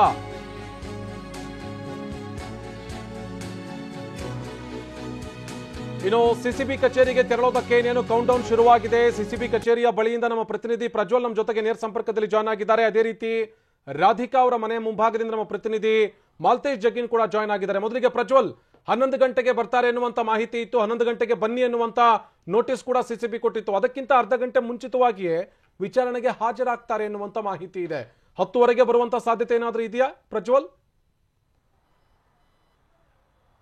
ಆನಂದ್, ಈಗ ಸದ್ಯಕ್ಕೆ ಸಿಸಿಬಿ ಅಧಿಕಾರಿಗಳು ಅವರಷ್ಟಕ್ಕೆ ಅವರು ಏನು ಅವರ ಟೈಮಿಂಗ್ಸ್ ಏನಿದೆ, ಸುಮಾರು 10 ಗಂಟೆ ನಂತರದಲ್ಲಿ ಸಿಸಿಬಿ ಅಧಿಕಾರಿಗಳು ಕಚೇರಿಗೆ ಬರ್ತಾರೆ. ಅದೇ ರೀತಿಯಲ್ಲಿ ಸಿಸಿಬಿ ಅಧಿಕಾರಿಗಳು ಒಬ್ಬೊಬ್ಬರಾಗಿ ಕಚೇರಿಗೆ ಬರ್ತಿದ್ದಾರೆ. ಆದರೆ ಇಲ್ಲಿ ಪ್ರಮುಖವಾಗಿ ಸಿಸಿಬಿ ACP ನಾಗರಾಜ್ ಮತ್ತು ಅಂಜುಮಾಲಾ ನಾಯಕ್ ಹಾಗೂ ಕೇಶವಮೂರ್ತಿ ಇನ್ಸ್ಪೆಕ್ಟರ್ ಆಗಿರುವಂಥ ಈ 3 ಜನ ಅಧಿಕಾರಿಗಳು ಈ ಒಂದು ಪ್ರಕರಣದ ತನಿಖೆಯನ್ನ ನಡೆಸ್ತಾರೆ. ಯಾಕೆಂತಂದ್ರೆ ನಾಗರಾಜ್ ಅವರು ಈ ಪ್ರಕರಣದ ತನಿಖಾಧಿಕಾರಿ ಆಗಿದ್ದಾರೆ. ಕೇಶವಮೂರ್ತಿ ಅವರು ಸಹಿತ ನಾಗರಾಜ್ ಅವರಿಗೆ ACP ನಾಗರಾಜ್ ಅವರಿಗೆ ಅಸಿಸ್ಟೆಂಟ್ ಮಾಡ್ತಿದ್ದಾರೆ.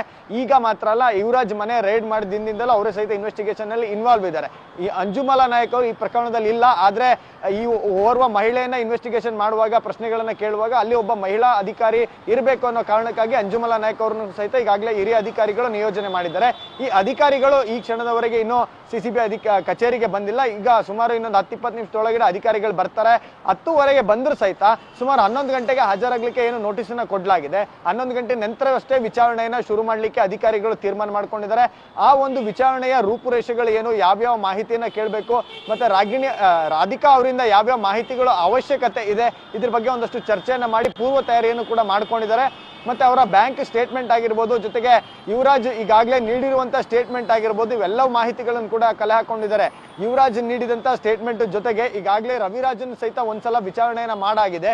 ಇದೆಲ್ಲದಕ್ಕೂ ಹೊರತುಪಡಿಸಿದಂತೆ ಈ ಒಂದು ಪ್ರಕರಣದಲ್ಲಿ ಸಾಕಷ್ಟು ಜನ ಸಾಕ್ಷಿಗಳನ್ನ ಸಂಬಂಧಪಟ್ಟಂತೆ ವಿಚಾರಣೆ ಮಾಡಲಾಗಿದೆ. ಸುಮಾರು 47 ಬ್ಯಾಂಕ್ ಅಕೌಂಟ್ಗಳೇನಿದಾವೆ, ಆ ಬ್ಯಾಂಕ್ ಅಕೌಂಟ್ಗಳ ಪೈಕಿ ಎಲ್ಲವೂ ಕೂಡ ಯುವರಾಜ್ ಹೆಸರಿನಲ್ಲಿಲ್ಲ. ಸಾಕಷ್ಟು ಬ್ಯಾಂಕ್ ಅಕೌಂಟ್ಗಳು ಆತನ ಮನೆ ಕೆಲಸ ಮಾಡೋರ ಹೆಸರಿನಲ್ಲಿದ್ದಾವೆ, ಡ್ರೈವರ್ ಹೆಸರಿನಲ್ಲಿದೆ, ಮತ್ತೆ ಆತನ ಪರಿಚಿತರ ಹೆಸರಿನಲ್ಲಿ ಬ್ಯಾಂಕ್ ಅಕೌಂಟ್ಗಳನ್ನ ಆತ ಹ್ಯಾಂಡಲ್ ಮಾಡ್ತಿದ್ದ. ಹೀಗಾಗಿ ಅವರೆಲ್ಲರನ್ನು ಕೂಡ ವಿಚಾರಣೆ ಮಾಡಿದ್ದಾರೆ. ಹೀಗಾಗಿ ಅವರೆಲ್ಲರ ವಿಚಾರಣೆ ಹಂತದಲ್ಲಿ ಏನೆಲ್ಲ ಮಾಹಿತಿಗಳು ಲಭ್ಯವಾಗಿದೆ ಆ ಮಾಹಿತಿಗಳನ್ನು ಆಧರಿಸಿ CRPC 91ರ ಅನ್ವಯವಾಗಿ ರಾಧಿಕಾ ಕುಮಾರಸ್ವಾಮಿ ಅವರಿಗೆ ನೋಟಿಸ್ ಅನ್ನ ನಿನ್ನೆ ಅಧಿಕಾರಿಗಳು ನೀಡಿದ್ರು. CRPC 91 ಏನ್ ಹೇಳುತ್ತೆ ಅಂತಂದ್ರೆ, ಯಾವೊಬ್ಬ ವ್ಯಕ್ತಿಯಿಂದ ಪೊಲೀಸ್ ಅಧಿಕಾರಿಗೆ ಆ ಒಂದು ನೋಟಿಸ್ ಅನ್ನ ಸರ್ವ್ ಮಾಡಲಾಗಿರುತ್ತೆ. ಆ ವ್ಯಕ್ತಿ ಪೊಲೀಸ್ ಅಧಿಕಾರಿಯ ಮುಂದೆ ಹಾಜರಾಗಬೇಕು. ಅವರಿಗೆ ಪ್ರಕರಣಕ್ಕೆ ಸಂಬಂಧಪಟ್ಟಂತ ದಾಖಲೆಗಳು, ಸಾಕ್ಷಿಗಳು ಮತ್ತೆ ಮಾಹಿತಿಗಳು ಏನಿದೆ ಅದೆಲ್ಲದನ್ನು ಕೊಡಬೇಕು. ಒಂದು ವೇಳೆ ಆರೋಪಿತನಿಂದ ಅವ್ರೇನಾದ್ರೂ ಹಣವನ್ನ ಪಡೆದಿದ್ದು ಅದು ಆರೋಪಿತ ವಂಚನೆ ಮಾಡಿರುವಂತದ್ದು ಅನ್ನೋದು ಗೊತ್ತಿಲ್ಲದೆ ಇದ್ರೆ ಅವರ ಬಳಿಯಿಂದ ಹಣವನ್ನು ರಿಕವರಿ ಮಾಡ್ಬೇಕಂತ ಹೇಳುತ್ತೆ. ಹೀಗಾಗಿ ಈಗ ಸದ್ಯಕ್ಕೆ ಪೊಲೀಸರ ಮುಂದೆ ಇರುವಂತಹ ಪ್ರಮುಖ ಅಂಶಗಳು ಅಂದ್ರೆ ರಾಧಿಕಾ ಕುಮಾರಸ್ವಾಮಿ ಅವ್ರ ಕಡೆಯಿಂದ ಮಾಹಿತಿಯನ್ನ ಪಡ್ಕೊಳ್ಳುವಂಥದ್ದು, ಅವರ ಬಳಿ ಇರುವಂತಹ ಸಾಕ್ಷಿಗಳನ್ನ ಪಡ್ಕೊಳ್ಳುವಂಥದ್ದು, ಮತ್ತೆ ಅವರ ಬ್ಯಾಂಕ್ ಸ್ಟೇಟ್ಮೆಂಟ್ ಅನ್ನ ಪಡ್ಕೊಳ್ಳುವಂಥದ್ದು. ಎಲ್ಲದಕ್ಕಿಂತ ಹೆಚ್ಚಾಗಿ ರಾಧಿಕಾ ಕುಮಾರಸ್ವಾಮಿ ಅವರಿಗೆ ಪೊಲೀಸರ ಪ್ರಕಾರ 1.25 ಕೋಟಿ ಏನ್ ಸಂದಾಯ ಆಗಿದೆ ಅಂತ ಮಾಹಿತಿ ಇದೆ. ಆ ಮಾಹಿತಿಗೂ ರಾಧಿಕಾ ಈಗಾಗಲೇ ಮಾಧ್ಯಮಗಳ ಮುಂದೆ 75 ಲಕ್ಷ ಮಾತ್ರ ಸಂದಾಯ ಆಗಿದೆ ಅಂತ ಏನ್ ಹೇಳಿದ್ದಾರೆ. ಆ ಎರಡರ ಬಗ್ಗೆ ಕ್ಲಾರಿಫಿಕೇಶನ್ ಮಾಡಿಕೊಂಡು ಆ ಹಣವನ್ನ ರಿಕವರಿ ಮಾಡೋದು ಸದ್ಯದ ಒಂದು ಪ್ರಮುಖ ಅಂಗ ಆಗಿದೆ. ಈಗ ಸದ್ಯಕ್ಕೆ 11 ಗಂಟೆ ನಂತರನೇ ವಿಚಾರಣೆ ಶುರುವಾಗುವಂತ ಸಾಧ್ಯತೆಗಳಿದೆ. ಆನಂದ್, ಮತ್ತೆ ನಿಮ್ಮನ್ನ ಸಂಪರ್ಕಿಸ್ತೀನಿ ಪ್ರಜ್ವಲ್, ಸಂಪರ್ಕದಲ್ಲೇ ಇರಿ. ನಮ್ಮ ಪ್ರತಿನಿಧಿ ಮಾಲ್ತೇಶ್ ಜಗ್ಗಿನ್ ಮನೆಯಿಂದ ನೇರ ಸಂಪರ್ಕದಲ್ಲಿ ಜಾಯ್ನ್ ಆಗಿದ್ದಾರೆ. ಜಗ್ಗಿನ್, ಗಮನಿಸ್ತಾ ಇದ್ವಿ ಮನೆಯಲ್ಲೇ ಇದ್ದಾರೆ, ಮನೆಯಿಂದಲೇ ಹೊರಡ್ತಾರೆ ಎನ್ನುವಂತ ಮಾಹಿತಿ ಇದೆ. ಅದರ ಜೊತೆಗೆ ವಕೀಲರ ಜೊತೆಗೆ ಚರ್ಚೆ ನಡೆಸ್ತಾ ಇದ್ದಾರೆ ಎನ್ನುವಂತ ಮಾಹಿತಿ ಕೂಡ ಇದೆ. ಮನೆಯಲ್ಲೇ ನಡೆಸ್ತಾ ಇರುವಂತ ಚರ್ಚೆಯ ಅಥವಾ ವಕೀಲರ ಆಫೀಸ್ಗೆ ಏನಾದರೂ ಹೋಗಿದ್ದಾರಾ ಜಗ್ಗಿನ್? ಆನಂದ್ ಬುರ್ಲಿ, ಸ್ಯಾಂಡಲ್ವುಡ್ ನ ಸ್ವೀಟಿ ರಾಧಿಕಾ ಕುಮಾರಸ್ವಾಮಿ ಸಿಸಿಬಿ ಕಚೇರಿಗೆ ಹಾಜರಾಗಲಿಕ್ಕೆ ಈಗೇನೋ ಕೌಂಟ್ ಡೌನ್ ಶುರುವಾಗಿರ್ತಕ್ಕಂಥದ್ದು, ಕೇವಲ 1 ಗಂಟೆ ಮಾತ್ರ ಬಾಕಿ ಇರತಕ್ಕಂಥದ್ದು. ಸೊ 11 ಗಂಟೆ ವೇಳೆಗೆ ಏನಂತಂದ್ರೆ ಸಿಸಿಬಿ ನೋಟಿಸ್ ಅನ್ನ ನೀಡಿರ್ತಕ್ಕಂಥದ್ರ ಬೆನ್ನಲ್ಲೇ ಏನಂತಂದ್ರೆ ಇನ್ನೇನು ಕೆಲವೇ ಕ್ಷಣಗಳಲ್ಲಿ ಸಿಸಿಬಿ ಕಚೇರಿ ಹತ್ತ ರಾಧಿಕಾ ಕುಮಾರಸ್ವಾಮಿ ಅವರು ಹೋಗ್ತಾರ ಅನ್ನುವಂತ ಕ್ವಶನ್ ಕೂಡ ಶುರುವಾಗಿರ್ತಕ್ಕಂಥದ್ದು. ಇದರ ಬೆನ್ನಲ್ಲೇ ಏನಂತಂದ್ರೆ ಬೆಳಗ್ಗಿಂದ ಆಗಿರುವಂತಹ ಒಂದಿಷ್ಟು ಬೆಳವಣಿಗೆಗಳನ್ನ ಗಮನಿಸೋದಾದ್ರೆ, ನಿನ್ನೆ ಮೊನ್ನೆ ಆಗಿರ್ತಕ್ಕಂಥ ಬೆಳವಣಿಗೆಗಳನ್ನ ಗಮನಿಸೋದಾದ್ರೆ, ಇದೆಲ್ಲವನ್ನ ಮಾಹಿತಿ ತಿಳಿದಿರ್ತಕ್ಕಂಥ ರಾಧಿಕಾ ಕುಮಾರಸ್ವಾಮಿ ಅವರು ವಕೀಲರ ಜೊತೆ ಒಂದಿಷ್ಟು ಮಾತುಕತೆಯನ್ನ ನಡೆಸಿ ನಂತರ ಸಿಸಿಬಿ ಕಚೇರಿಗೆ ಹೋಗ್ತಾರೆ ಅನ್ನುವಂತ ಮಾಹಿತಿ ಲಭ್ಯವಾಗಿರ್ತಕ್ಕಂಥದ್ದು. ಆದ್ರೆ ಸದ್ಯಕ್ಕೆ ಬೆಳಗಿನಿಂದ ಕೂಡ ಯಾರನ್ನೂ ತಮ್ಮ ನಿವಾಸದಲ್ಲಿ ಬಿಟ್ಕೊಂಡಿಲ್ಲ. ಸೊ ಒಂದಿಷ್ಟು ಕೆಲಸಗಾರನ ಮಾತ್ರ ಒಳಗಡೆ ಬಿಟ್ಕೊಂಡಿರ್ತಕ್ಕಂಥ ರಾಧಿಕಾ ಕುಮಾರಸ್ವಾಮಿ ಅವರು. ಸೊ ಯಾರು ಕೂಡ ಬೇರೆಯವರು ಬಂದ್ರೆ ಅವ್ರನ್ನ ಹೊರಗಡೆನೆ ಅವಾಯ್ಡ್ ಮಾಡುವಂತ ಕೆಲಸಕ್ಕೂ ಕೂಡ ಇಲ್ಲಿನ ಸೆಕ್ಯೂರಿಟಿ ಮುಂದಾಗ್ತಾ ಇರ್ತಕ್ಕಂಥ ಬೆಳವಣಿಗೆ ಕಂಡು ಬರ್ತಾ ಇದೆ. ಸೊ ಹೀಗಾಗಿ ಏನಂತಂದ್ರೆ ಸಹಜವಾಗಿಯೇ ಸಿಸಿಬಿ ಎದುರು ಹಾಜರಾದಾಗ ರಾಧಿಕಾ ಅವರಿಗೆ ಸಾಕಷ್ಟು ಸವಾಲುಗಳು ಎದುರಾಗ್ತಕ್ಕಂಥದ್ದು, ಪ್ರಶ್ನೆಗಳು ಎದುರಾಗತಕ್ಕಂಥದ್ದು. ಇದರ ಬೆನ್ನಲ್ಲೇ ಒಂದಿಷ್ಟು ಪ್ರಿಪರೇಷನ್ ಮುಖಾಂತರ ಈಗ ಅವರು ಸಿಸಿಬಿ ಕಚೇರಿಗೆ ಹೋಗ್ತಾರೆ ಅನ್ನುವಂಥ ಪ್ರಶ್ನೆ ಕೂಡ ಶುರುವಾಗಿದೆ. ಆದ್ರೆ ಇಲ್ಲಿಯವರೆಗೂ ಕೂಡ ಅವರ ಆಪ್ತರಾಗಿರ್ಬೋದು, ಮತ್ತೆ ರಾಧಿಕಾ ಅವರಾಗಿರ್ಬೋದು, ಮತ್ತೆ ಅವರ ಸಹೋದರ ರವಿರಾಜ್ ಆಗಿರ್ಬೋದು ಯಾವುದೇ ರೀತಿಯ ಸುಳಿವನ್ನ ಬಿಟ್ಟು ಕೊಡ್ತಾ ಇಲ್ಲ. ಸದ್ಯಕ್ಕೆ ನಿವಾಸದ ಹತ್ರ ನಡೀತಾ ಇರ್ತಕ್ಕಂಥ ಒಂದಿಷ್ಟು ಚಟುವಟಿಕೆಗಳನ್ನ ಗಮನಿಸೋದಾದ್ರೆ ಇನ್ನೊಂದು ಅರ್ಧ ಗಂಟೆ ಮತ್ತು 3/4 ಗಂಟೆ ನಂತರ ರಾಧಿಕಾ ಕುಮಾರಸ್ವಾಮಿ ಅವರು ಇಲ್ಲಿಂದಲೇ ನೇರವಾಗಿ ಸಿಸಿಬಿ ಕಚೇರಿ ಹತ್ರ ಹೋಗ್ತಾರೆ ಅನ್ನುವಂತಹ ಮಾಹಿತಿ ಒಂದು ಮೂಲದ ಪ್ರಕಾರ ಲಭ್ಯವಾಗ್ತಾ ಇರ್ತಕ್ಕಂಥದ್ದು. ಸೊ ಸಹಜವಾಗಿ ರಾಧಿಕಾ ಅವರು ಎದುರ್ತಕ್ಕಂತಹ ಸವಾಲು ಏನು, ಮತ್ತೆ ಅದಕ್ಕೆ ಹೇಗೆ ಪ್ರಿಪೇರ್ ಆಗಿ ಹೋಗ್ತಾರೆ ಅನ್ನೋದನ್ನ ಕಾದು ನೋಡಬೇಕಾಗಿದೆ. ಆಪ್ತರ ಜೊತೆ ಮಾತುಕತೆಯನ್ನ ಮಾಡ್ತಾ ಇರ್ತಕ್ಕಂಥದ್ದು, ಆದ್ರೆ ನೇರವಾಗಿ ಭೇಟಿ ಮಾಡಿ ಮಾತುಕತೆಯನ್ನ ಮಾಡ್ತಾ ಇಲ್ಲ. ಆದ್ರೆ ಒಂದು ದೂರವಾಣಿ ಮುಖಾಂತರ ಮಾತುಕತೆಯನ್ನ ಮಾಡ್ತಾ ಇದ್ದಾರೆ ಅನ್ನೋ ಮಾಹಿತಿ ಮಾತ್ರ ಸದ್ಯಕ್ಕೆ ಲಭ್ಯವಾಗಿರ್ತಕ್ಕಂಥದ್ದು. Anand Burli. Thank you Jagin, thank you Prajwal ಮಾಹಿತಿಗಾಗಿ. ಉಮೇಶ್ ಸರ್, ಇಲ್ಲಿ ಗಮನಿಸ್ತಾ ಇದ್ವಿ 11 ಗಂಟೆಗೆ ಬನ್ನಿ ಅಂತ ಹೇಳಿದ್ದಾರೆ. 11 ಗಂಟೆ ಒಳಗಾಗಿ ಹೋಗುವಂತ ಸಾಧ್ಯತೆ ಕೂಡ ಇದೆ ಅನ್ನುವಂತ ಮಾತಿದೆ. ಅಷ್ಟೊತ್ತಿಗೆ ವಿಚಾರಣೆ ಸಾಧ್ಯ ಆಗುತ್ತಾ? ಇಲ್ಲ, ಅಷ್ಟೊತ್ತಿಗೆ ಹೋಗ್ಬೇಕು ಅಂತೇನಿಲ್ಲ. ನೋಟಿಸ್ ಕೊಟ್ಟಿರ್ತೀವಿ, ನೀವು 11 ಗಂಟೆಗೆ ಹಾಜರಾಗಬೇಕು ಅಂತ ಹೇಳಿರ್ತೀವಿ. ಅವರು ಟೈಮ್ ತಗೊಂಡಿಲ್ಲ, ನಾನು ಈವ್ನಿಂಗ್ ಬರ್ತೀನಿ ಅಂತ ಹೇಳ್ಬೋದು. ಒಂದು ವೇಳೆ ಇಲ್ಲ ಇವತ್ತು ಬರೋಕೆ ಆಗೋದಿಲ್ಲ, ನೆಕ್ಸ್ಟ್ ಡೇ ಬರ್ತೀನಿ ಅಂತ ಹೇಳ್ಬೋದು. ಆಪ್ಷನ್ಸ್ ಇರ್ತವೆ. ಏನು ಇವತ್ತೇ ಹೋಗಬೇಕು ಅಂತ ಏನಿಲ್ಲ. ನನ್ನ ಲೆಕ್ಕದಲ್ಲಿ ಇವತ್ತು ಹೋಗ್ತಾರೆ ಗ್ಯಾರಂಟಿ. ಇವತ್ತು ಹೋಗಿ, ಯಾಕೆಂದರೆ ನೆಕ್ಸ್ಟು ಅವ್ರ ಜೊತೆಯಲ್ಲಿ ಕೆಲವಷ್ಟೆಲ್ಲ ಅಡ್ವೊಕೇಟ್ಗಳು ಹೋಗ್ತಾರೆ, ಮತ್ತು ಅವ್ರಿಗೆ ಏನೇನು ಹೇಳ್ಕೊಡ್ಬೇಕು ಅಂತ ಹೇಳ್ತಾರೆ. ಮತ್ತು ಅಕೌಂಟಿಗೆ ಬಂದಿರತಕ್ಕಂಥದ್ದು ಅಮೌಂಟ್ ತಾನೇ ಅಷ್ಟೇ, ಬೇರೆ ಇನ್ನೇನಿಲ್ವಲ್ಲ. ಅಕೌಂಟಿಗೆ ಬಂದಿರತಕ್ಕಂಥದ್ದು ಇಂಥವ್ರು ಕಳಿಸಿದ್ದಾರೆ. ಈಗಾಗಲೇ CCB ಪಡ್ಕೊಂಡಿರ್ತಾರೆ ಅಕೌಂಟಿಗೆ ಸಂಬಂಧಪಟ್ಟಂಥ ರಿಲೇಟೆಡ್ ಎಲ್ಲ ಅವ್ರನ್ನ ಎಲ್ಲ ಮಾಹಿತಿ ಕಲೆಕ್ಟ್ ಮಾಡ್ಕೊಂಡಿರ್ತಾರೆ. ಈ ಒಂದು ವಾರದ ಹಿಂದೆ ಅವರ ಸೋದರನ ಅವ್ರ ಅಣ್ಣನ ಕರೆದು ಹೌದು ಒಂದು ಲೆವೆಲಿನ ವಿಚಾರಣೆ ಕೂಡ ಮಾಡಿಬಿಟ್ಟಿದ್ದಾರೆ. ಈಗ ಪೂರ್ಣ ಪ್ರಮಾಣದಲ್ಲಿ ಗೊತ್ತಾಗಿದೆ. ಕಾನೂನಾತ್ಮಕವಾಗಿ ಏನು ಬೇಕೋ ಅದಕ್ಕೋಸ್ಕರ ಇವತ್ತು ಅವ್ರನ್ನ ಕರ್ಸ್ಕೊಳ್ತಾರೆ, ವಿಚಾರಣೆ ಮಾಡ್ತಾರೆ. ಬಟ್ ಶ್ರೀಧರ್ ಅವ್ರು ಹೇಳ್ದಂಗೆ ಏನಾಗ್ತದೆ, ಯಾವುದೇ ಒಂದು ಅಮೌಂಟ್ ಇನ್ಯಾರಿಗೋ ಕೊಡಬೇಕು ಅಂತ ತಗೊಂಡೋದಂಥ ಸಮಯದಲ್ಲಿ ಡ್ರಾ ಮಾಡಿಬಿಟ್ಟು ಯಾರೋ ಥರ್ಡ್ ಪಾರ್ಟಿ ಕೊಡಬೇಕಾದ ಕ್ಯಾಶ್ ಕೊಟ್ಟಾಗ that is amount to as corruption. ಅದು ಬ್ಲ್ಯಾಕ್ ಮನಿ. ಒಂದ್ಸಾರಿ ಡ್ರಾ ಮಾಡಾದ್ಮೇಲೆ ಇನ್ನೊಬ್ರಿಗೆ ಹ್ಯಾಂಡ್ ಓವರ್ ಮಾಡಾದ್ಮೇಲೆ ಮನಿ ಅವನು ವೈಟ್ ತೊಗೊಳಕ್ಕೆ ಇಷ್ಟಪಡೋದಿಲ್ಲ. ಆ ಮನುಷ್ಯ ನಾನು ಬ್ಲ್ಯಾಕ್ ಬೇಕು ಅಂತ ಹೇಳ್ತಾನೆ. ಒಂದ್ಸಾರಿ ಈ draws the money and went into some other hand, 100% that is corruption. ಶ್ರೀಧರನ್ಜಿ ಬಹಳಷ್ಟು ವಿಚಾರಗಳಲ್ಲಿ ಕ್ಲಾರಿಟಿ ಕೊಟ್ಟರು. ಒಂದು ನೀವು ಹೇಳಿದ ಪಾಯಿಂಟ್. ಎರಡನೇದು ಏನಂದ್ರೆ ಅಗ್ರಿಮೆಂಟ್ ಅನ್ನೋ ವಿಚಾರಕ್ಕೆ ಸಂಬಂಧಪಟ್ಟಂಗೆ ವೆರಿ ಇಂಪಾರ್ಟೆಂಟ್ ಮಾತುಗಳನ್ನು ಆಡಿದ್ರು. ಅಗ್ರಿಮೆಂಟ್ ಅನ್ನೋದು ಅದು ನಮ್ಮ ಮತ್ತೆ ನಿಮ್ಮ ನಡುವಿನ ಒಂದು ಅದ್ರ ಬಗ್ಗೆ ಯಾವಾಗಪ್ಪ ಬರುತ್ತೆ ಅಗ್ರಿಮೆಂಟ್ ಅನ್ನುವಂಥದ್ದು. ನೀವೇನಾದ್ರೂ ನಾನು ಕೈ ಕೊಡ್ತೀರಿ ಅಥವಾ ನಾನಾದ್ರೂ ನಿಮಗೆ ಕೈ ಕೊಡ್ತೀನಿ ಅನ್ನುವಂಥ ಸಂದರ್ಭದಲ್ಲಿ ಮಾತ್ರ ಇಂಥ ಅಗ್ರಿಮೆಂಟ್ ಬೇಕಾಗುತ್ತೆ. ಅದು ಬಿಟ್ಟರೆ ಖಂಡಿತವಾಗಿ ನೀವು ಓರಲಿ ಮಾಡ್ಕೋಬಹುದು ನೀವು. ಅಥವಾ ಅವ್ರನ್ನ ಮಾತು ಹೇಳಿದ್ರು ವೆರಿ ಇಂಪಾರ್ಟೆಂಟ್, ಮೊದಲು ಹಣವನ್ನ ಹಾಕಿ ನೋಡಪ್ಪ ನಿನ್ನ ಅಕೌಂಟಿಗೆ ಹಣ ಹಾಕಿನಿ, ಇದೇ ನಾನು ಹಾಕಿರುವಂತ ಅಡ್ವಾನ್ಸ್ ಅಂತ ಕೂಡ ಹೇಳ್ಬೋದು. ಸರ್, ಹಾಗಾದ್ರೆ ಈ ಕೇಸ್ ನೋಡಿದಂತ ಸಂದರ್ಭದಲ್ಲಿ ಇದರಲ್ಲಿ ಎಲ್ಲಿ ಏನ್ ಲೋಪಗಳು ಕಾಣ್ತಾ ಇದೆ ಸರ್? ಏನ್ ಫಾಲ್ಟ್ಸ್ ಕಾಣ್ತಾ ಇದೆ? I am not able to follow exactly what you want. ಅಲ್ಲ, ಏನ್ ಫಾಲ್ಟ್ಸ್ ಕಾಣ್ತಾ ಇದೆ? ಈಗ ನೋಡಿ, ಈಗ ನೀವು ಹೇಳಿದ್ರಿ ಅಕೌಂಟ್ ಟು ಅಕೌಂಟ್ ಹಾಕಬಹುದು, ಎಲ್ಲಿಂದ ಬಂತು ಏನು ಅನ್ನೋದ್ರ ಬಗ್ಗೆ ಅವ್ರು ವಿಚಾರಣೆ ಮಾಡ್ಕೋತಾರೆ. ಅದು ಬೇರೆ ಬೇರೆ ಇಲಾಖೆಗಳ ಕೆಲಸ ಅಂತ. ಅಡ್ವಾನ್ಸ್ ಅನ್ನು ಕೂಡ ಅವರು ಓರ್ಲಿ ಮಾಡ್ಕೋಬಹುದು ಅಥವಾ ಹಣ ಹಾಕಿಬಿಟ್ಟು ಹೇಳ್ಬೋದು, ಪ್ರಶ್ನೆ ಇಲ್ಲ. ಹಾಗಾದ್ರೆ ನಿಜಕ್ಕೂ ಈ ಕೇಸ್ನಲ್ಲಿ ಯಾವ್ಯಾವ ಕ್ವೆಶ್ಚನ್ಸ್ ಇದೆ ಹಾಗಾದ್ರೆ ಅಂತ, ಕ್ವಾರೀಸ್ ಯಾವ್ಯಾವ್ದಿದೆ ಅಂತ ಕ್ಲಾರಿಫೈ ಅವರು. ಯಾಕಂದ್ರೆ ಉಮೇಶ್ ಸರ್ ಅಷ್ಟೇ ಅವರು ಏನು CCB ಆಲ್ರೆಡಿ ವೇರಿಯಸ್ ಅವರೇ ಸ್ಟೇಟ್ಮೆಂಟ್ ತೊಗೊಂಡಿದ್ದಾರೆ. ಅದು ವೆರಿಫೈ ಮಾಡ್ಕೊಂಡು ಇನ್ವೆಸ್ಟಿಗೇಷನ್ ಮಾಡ್ತಾ ಇರ್ತಾರೆ. ಆದರೆ ಒಂದು ಲಾ ಡಿಮಾಂಡ್ ಮಾಡ್ತಾ ಇದೆ, before taking any action against anybody ಅವ್ರಿಗೊಂದು ಆಪರ್ಚುನಿಟಿ ಕೊಡಬೇಕು. ಅವ್ರ ಸೈಡ್ ಏನು ಅವ್ರು ಹೇಳಬೇಕು. ಅದು ವೆರಿಫೈ ಮಾಡಿ ಅವರು ಕರೆಕ್ಟ್ ಇದ್ದಾರೆ ಅಂತ ಅವರು ಓಕೆ ಆಕ್ಸೆಪ್ಟ್ ಮಾಡ್ಬೋದು. ಅಥವಾ ನಾರ್ಮಲಿ ಯಾರು ಮನೆ ಆಫೀಸಲ್ಲಿ ಕರಿಬೇಕು ಅಂತ ನೋಂಬರಿಗೆ ಏನು ಇಚ್ಛೆ ಇರೋದಿಲ್ಲ. ಆದರೆ ಇಲ್ಲಿ ಏನು ಪ್ರಶ್ನೆ ಇದೆ, ಇದು ಅಡ್ವಾನ್ಸ್ ಬಂತಿರಂತೆ, why this advance is come ಅಂತ ಅವ್ರು ಹೇಳಬೇಕು. ಅದು ಅವ್ರದ್ದು ಜವಾಬ್ದಾರಿ, ಅವ್ರ ಅಕೌಂಟ್ಗೆ ಬಂತು ಅದೇ ಹೇಳ್ತಾರೆ. ಹೇಳಿದರೆ ಅದ್ರ ಬಗ್ಗೆ ಅದು ಯಾವುದು ಕ್ಯಾಟಗರಿಯಲ್ಲೇ ಕೂತತ್ತೆ ಅದು ನೋಡಬೇಕು. ನೋಡಿ ಅಕಾರ್ಡಿಂಗ್ಲಿ ಇನ್ವೆಸ್ಟಿಗೇಷನ್ ಫರ್ದರ್ ಮಾಡಿಬಿಟ್ಟು ಅದು ಎಸ್ಟಾಬ್ಲಿಷ್ ಮಾಡಬೇಕು. ಆ ದುಡ್ಡು ಏನಿದೆಯಲ್ಲ ಬೇರೆಯವ್ರು ಹಾಕಿರ್ತಕ್ಕಂಥ ಅಮೌಂಟು, ಅದು ರಿಲೇಟೆಡ್ ಟು ದಿಸ್ ಮ್ಯಾನ್ ಆದರೆ ಈಗ ಬೇರೆಯವ್ರಿಗೆಲ್ಲ ಈ ದುಡ್ಡು ನಾನು ಲಾಸ್ ಆಗಿದೆ ವಾಪಸ್ ಕೊಡಿಸಿ ಅಂತ ಕೊಟ್ಟಿದ್ದಾರಲ್ಲ ಕಂಪ್ಲೇಂಟ್ಗಳ, ಅವ್ರು ವಾಪಸ್ ದುಡ್ಡುಗಳು ಸೀಸ್ ಮಾಡಿ ವಾಪಸ್ ಕೊಡಬೇಕಾಗುತ್ತಲ್ಲ, ಸೀಸ್ ಮಾಡಬೇಕಾಗುತ್ತೆ. ಮತ್ತು ಅವರು ಕೋರ್ಟ್ಗೆ ಹೋಗಿ ಲೀಸ್ ಎಲ್ಲ ಮಾಡಿಸ್ಬೇಕಾಗುತ್ತೆ. ಅಂಥ ಅಮೌಂಟ್ ಆದರೆ ಇಂಥ ಅಕೌಂಟ್ನ ಫ್ರೀಸ್ ಮಾಡಿ, ಈ ಅಮೌಂಟ್ನ ಸೀಸ್ ಮಾಡಿ ಅವ್ರಿಗೆ ಬೇಕಾದ್ರೆ ವಾಪಸ್ಸು ಅದನ್ನು ಸೀಸ್ ಮಾಡಾದ್ಮೇಲೆ ದೆನ್ ಇವರು ಫೈಟ್ ಮಾಡ್ಬೋದು, ನಂದಿದು ಅಂತ ಹೇಳ್ಬೋದು. ಇಲ್ಲ ಮತ್ತೆ ವಾಪಸ್ ಈಗ ಏನಾಯ್ತು, ಅವರು ಯಾರು ದುಡ್ಡು ಕೊಟ್ಟಿದ್ದಾರೆ, ಅವರು ಯಾರು ಕೋರ್ಟ್ ಉಪಿ ಹಾಕಿದ್ದಾರೆ, ಅವರ ಕೋರ್ಟ್ಲೆ ಕೇಸ್ ಆಡಿ ಇವರು ದುಡ್ಡು ರಿಕವರ್ ಮಾಡಬೇಕು ಅಂತ ಅವ್ರ ಅಕೌಂಟ್ ಅಟ್ಯಾಚ್ ಮಾಡಿ ಅಲ್ಲಿದೆ ರಿಕವರ್ ಮಾಡಕ್ಕೆ ನಾವು ಮಾಡ್ತೀವಿ. ಆ ಟೈಮಲ್ಲಿ ದುಡ್ಡು ಇರೋದಿಲ್ಲ ಅವ್ರ ಅಕೌಂಟಲ್ಲಿ, ಯಾಕಂದ್ರೆ ಆ ದುಡ್ಡು ಅವರು ಇಲ್ಲಿ ಟ್ರಾನ್ಸ್ಫರ್ ಮಾಡಿ ಇಟ್ಟಿದ್ದಾರೆ. ಇವರ ಕನೆಕ್ಷನ್ ಅಲ್ಲಿ ಯಾರಕ್ಕೆ ಇವರು ಟೋಪಿ ಹಾಕಿದಾರೋ ಅವರಿಗೆ ಕನೆಕ್ಷನ್ ಇಲ್ಲ. ಇವರು ಹೇಳ್ತಾರೆ ನಮ್ದು ಟ್ರಾನ್ಸಾಕ್ಷನ್ ನಮಗೆ ಕೊಟ್ಟಿದೆ, ನನಗೆ ಗೊತ್ತಿಲ್ಲ ಅವ್ರು ಎಲ್ಲಿಗೆ ಏನು ಮಾಡಿ ಇಟ್ಟಿದ್ದಾರೆ ಅಂತ ಹೇಳ್ತಾರೆ. I am not sorry for using this word ಟೋಪಿ. What I mean to say is that through any difficulty ಯಾರಿಗೆ ಬಂದ್ರೇನು, ಸೊ ದಿಸ್ ಪ್ರಾಬ್ಲಮ್ ಯಾರು ಕೊಟ್ಟಿದ್ದಾರೋ ಅವರು ಕ್ಲಾರಿಫೈ ಮಾಡಬೇಕು. This is transaction between me and him. Whatever ಅವರು ದುಡ್ಡಿದ್ದಾರೆ and suppose to defraud creditors, ಆ intentionally ಅವರು ಈ ಅಮೌಂಟ್ ಬೇರೆ ಜಾಗ ಇಟ್ಟಿದ್ದಾರೆ, then you can trail this money over they. ಅದು ಡಿಫ್ರಾಡ್ ಮಾಡೋಕ್ಕೆ ಅವ್ರು ಮಾಡಿದ್ದಾರೆ ಅಂತ ಒಂದು ಎಸ್ಟಾಬ್ಲಿಷ್ ಆಗಬೇಕು. ಇವರಿಗೆ ಆಮೇಲೆ ಬರೀ ಇಲ್ಲಿ ಪಾರ್ಕ್ ಮಾಡಿ ಇಟ್ಟಿದ್ದಾರೆ to safeguard his own account. ಯಾಕಂದ್ರೆ ನಾಳೆ ಅಕೌಂಟ್ ಇವರ ಅಕೌಂಟ್ ಸೀಸ್ ಆಗಿದ್ರೆ ಈ ದುಡ್ಡು ಸೇಫ್ ಆಗಿರುತ್ತೆ. ನಾಳೆ ಈ ಅಗ್ರಿಮೆಂಟ್ ಕ್ಯಾನ್ಸಲ್ ಮಾಡಿಕೊಂಡು ಆಮೇಲೆ ದುಡ್ಡು ಇವರು ತಗೋಬಹುದು. ಈ ತರ ಒಂದು ಸಿಚುವೇಶನ್ ಬರ್ಬೋದು. ಅದಕ್ಕೆ ಈ all these aspects have to be examine ಮಾಡಿ ಅದು ಮಾಡ್ತಾರೆ ಫರ್ದರ್. ನಮಗೂ ಹಲವಾರು ಈ ಥರ ಸರ್, US ಇಂದ ನಮ್ಮ ಫ್ರೆಂಡ್ ಒಬ್ಬ ಕಳಿಸ್ಬಿಟ್ಟಿದ್ರು ಬೈ ಬೇರೆಯವ್ರು ಕೊಟ್ಟೋಗ್ಬಿಟ್ಟು ಕುಮಾರಸ್ವಾಮಿ ಒಬ್ಬರಿಗೆ. ಸರ್ ಎಷ್ಟು ಪ್ರಯತ್ನ ಪಟ್ವಿ, ವಾಪಸ್ ಆ ಮನುಷ್ಯನ ಎಲ್ರಿ ದುಡ್ಡು ವಾಪಸ್ ನಿಮ್ಮ ಅಕೌಂಟ್ಗೆ ಹಾಕ್ಬಿಟ್ಟಿದ್ದಾರೆ ಬಂದ್ಬಿಟ್ಟಿದೆ ಅಂತ ಹೇಳಿದ್ರೆ ನಂದು ದುಡ್ಡು ಎಷ್ಟು ಭಾಳ ಆಟ ಆಡಿದ್ರು, ವಾಪಸ್ ಕೊಟ್ಟೇ ಇಲ್ಲ ಮನುಷ್ಯ. ನಾನು ಎಲ್ಲ ಯೂಸ್ ಮಾಡಿದೀವಿ ಮೆಥಡ್ಸ್ನ, ಕೊಟ್ಟೇ ಇಲ್ಲ ಅವನು. ಇಲ್ಲ ನಂದು ದುಡ್ಡಿದು, ನೀವು ಯಾಕೆ ಬರ್ತೀರಿ, ನಮ್ಗೆ ಯಾಕೆ, ನಿಮ್ಗೆ ಏನು ಸಂಬಂಧ ಪೊಲೀಸವ್ರಿಗೂ? ನನಗೆ ನನ್ನ ಫ್ರೆಂಡ್ ಕಳಿಸಿದ್ದಾರೆ ಅಮೆರಿಕದಿಂದ. ಇಲ್ಲಪ್ಪ ಯಾರಿಗೋ ಹಾಕಿ ನಿಮಗೆ ಬಂದ್ಬಿಟ್ಟಿದ್ದೀರಿ, ನಿಮ್ದೆಲ್ಲ ದುಡ್ಡು, ಯೋಚನೆ ಮಾಡಿ ಅಂದರೆ ನಂದೇ ದುಡ್ಡು, ನೀವ್ಯಾಕೆ ನಮ್ಮನ್ನು ಕರಿತೀರಿ ಪೊಲೀಸ್ನವರು ಅಂತ ಹೇಳ್ತಾರೆ. ಸೊ ನನಗೆ ಅನಿಸ್ತಾ ಇದೆ ಉಮೇಶ್, ಏನು ಅಂತಂದ್ರೆ ಶ್ರೀಧರನವರು ಹೇಳಿದಂಥ ಪಾಯಿಂಟ್ಸ್ಗಳನ್ನು ಅವಲೋಕಿಸಿದಂಥ ಸಂದರ್ಭದಲ್ಲಿ ಈ ಕೇಸ್ ಏನು ಅಂದ್ರೆ ಒಂದು ವಿಚಾರಣೆಗೆ ಮಾತ್ರ ತಗೊಳ್ತಾರೆ, ಆದರೆ ತುಂಬಾ ದಿವಸ ಇದು ಈ ಕೇಸ್ ನಿಲ್ಲುವಂಥ ಸಾಧ್ಯತೆಗಳಿಲ್ಲ ಅಂತ ಮೇಲ್ನೋಟಕ್ಕೆ. ಯಾಕಂದ್ರೆ ಅಡ್ವಾನ್ಸು, ಸಿನಿಮಾ ವ್ಯವಹಾರ, ಅಕೌಂಟಿಂದ ಬಂದಿರುವಂಥದ್ದು. ಇನ್ನು ಅವ್ಯವಹಾರದ ಕುಣಿಕೆ, ಯುವರಾಜ್ ಏನು ಅವ್ಯವಹಾರ ಮಾಡ್ತಾ ಇದ್ದ ಅದೇನಾದ್ರೂ ಅದು ಕುಣಿಕೆ ಆಗುತ್ತಾ ಅಂತ. ಅಲ್ಲ ಇವ್ರಿಗೂ ಕೂಡ ಏನಾದ್ರು ಆಗುತ್ತಾ ಅಂತ, ಯಾಕಂದ್ರೆ ಬೇರೆ ಬೇರೆ ತರದ್ರಲ್ಲಿ ಏನಾದ್ರು ಇಲ್ಲ. ಅವರು ಸಪೋಸ್ ಅವ್ರು ಯಾರು ದುಡ್ಡು ಕೊಟ್ಟಿದ್ದಾರೆ ಅವರು ನಮ್ಮ ಅಕೌಂಟ್ ಪ್ರೊಟೆಕ್ಟ್ ಮಾಡೋಕ್ಕೆ, ಯಾಕಂತೆ ನಾಳೆ ಅವರ ಅಕೌಂಟ್ ಫೇಲ್ ಆಗಿ ಇವರ ಅಕೌಂಟ್ ಸೀಸ್ ಮಾಡಿ ಇವ್ರ ದುಡ್ಡು ಎಲ್ಲ ರಿಕವರ್ ಮಾಡೋಕ್ಕೆ ಸ್ಟಾರ್ಟ್ ಮಾಡಿದರೆ ಇವ್ರ ದುಡ್ಡು ಪ್ರೊಟೆಕ್ಟ್ ಮಾಡೋಕ್ಕೆ ಇಲ್ಲಿ ಇಟ್ಟಿದ್ದಾರೆ ಅಂತೆ. Actually it is A Shyam transaction.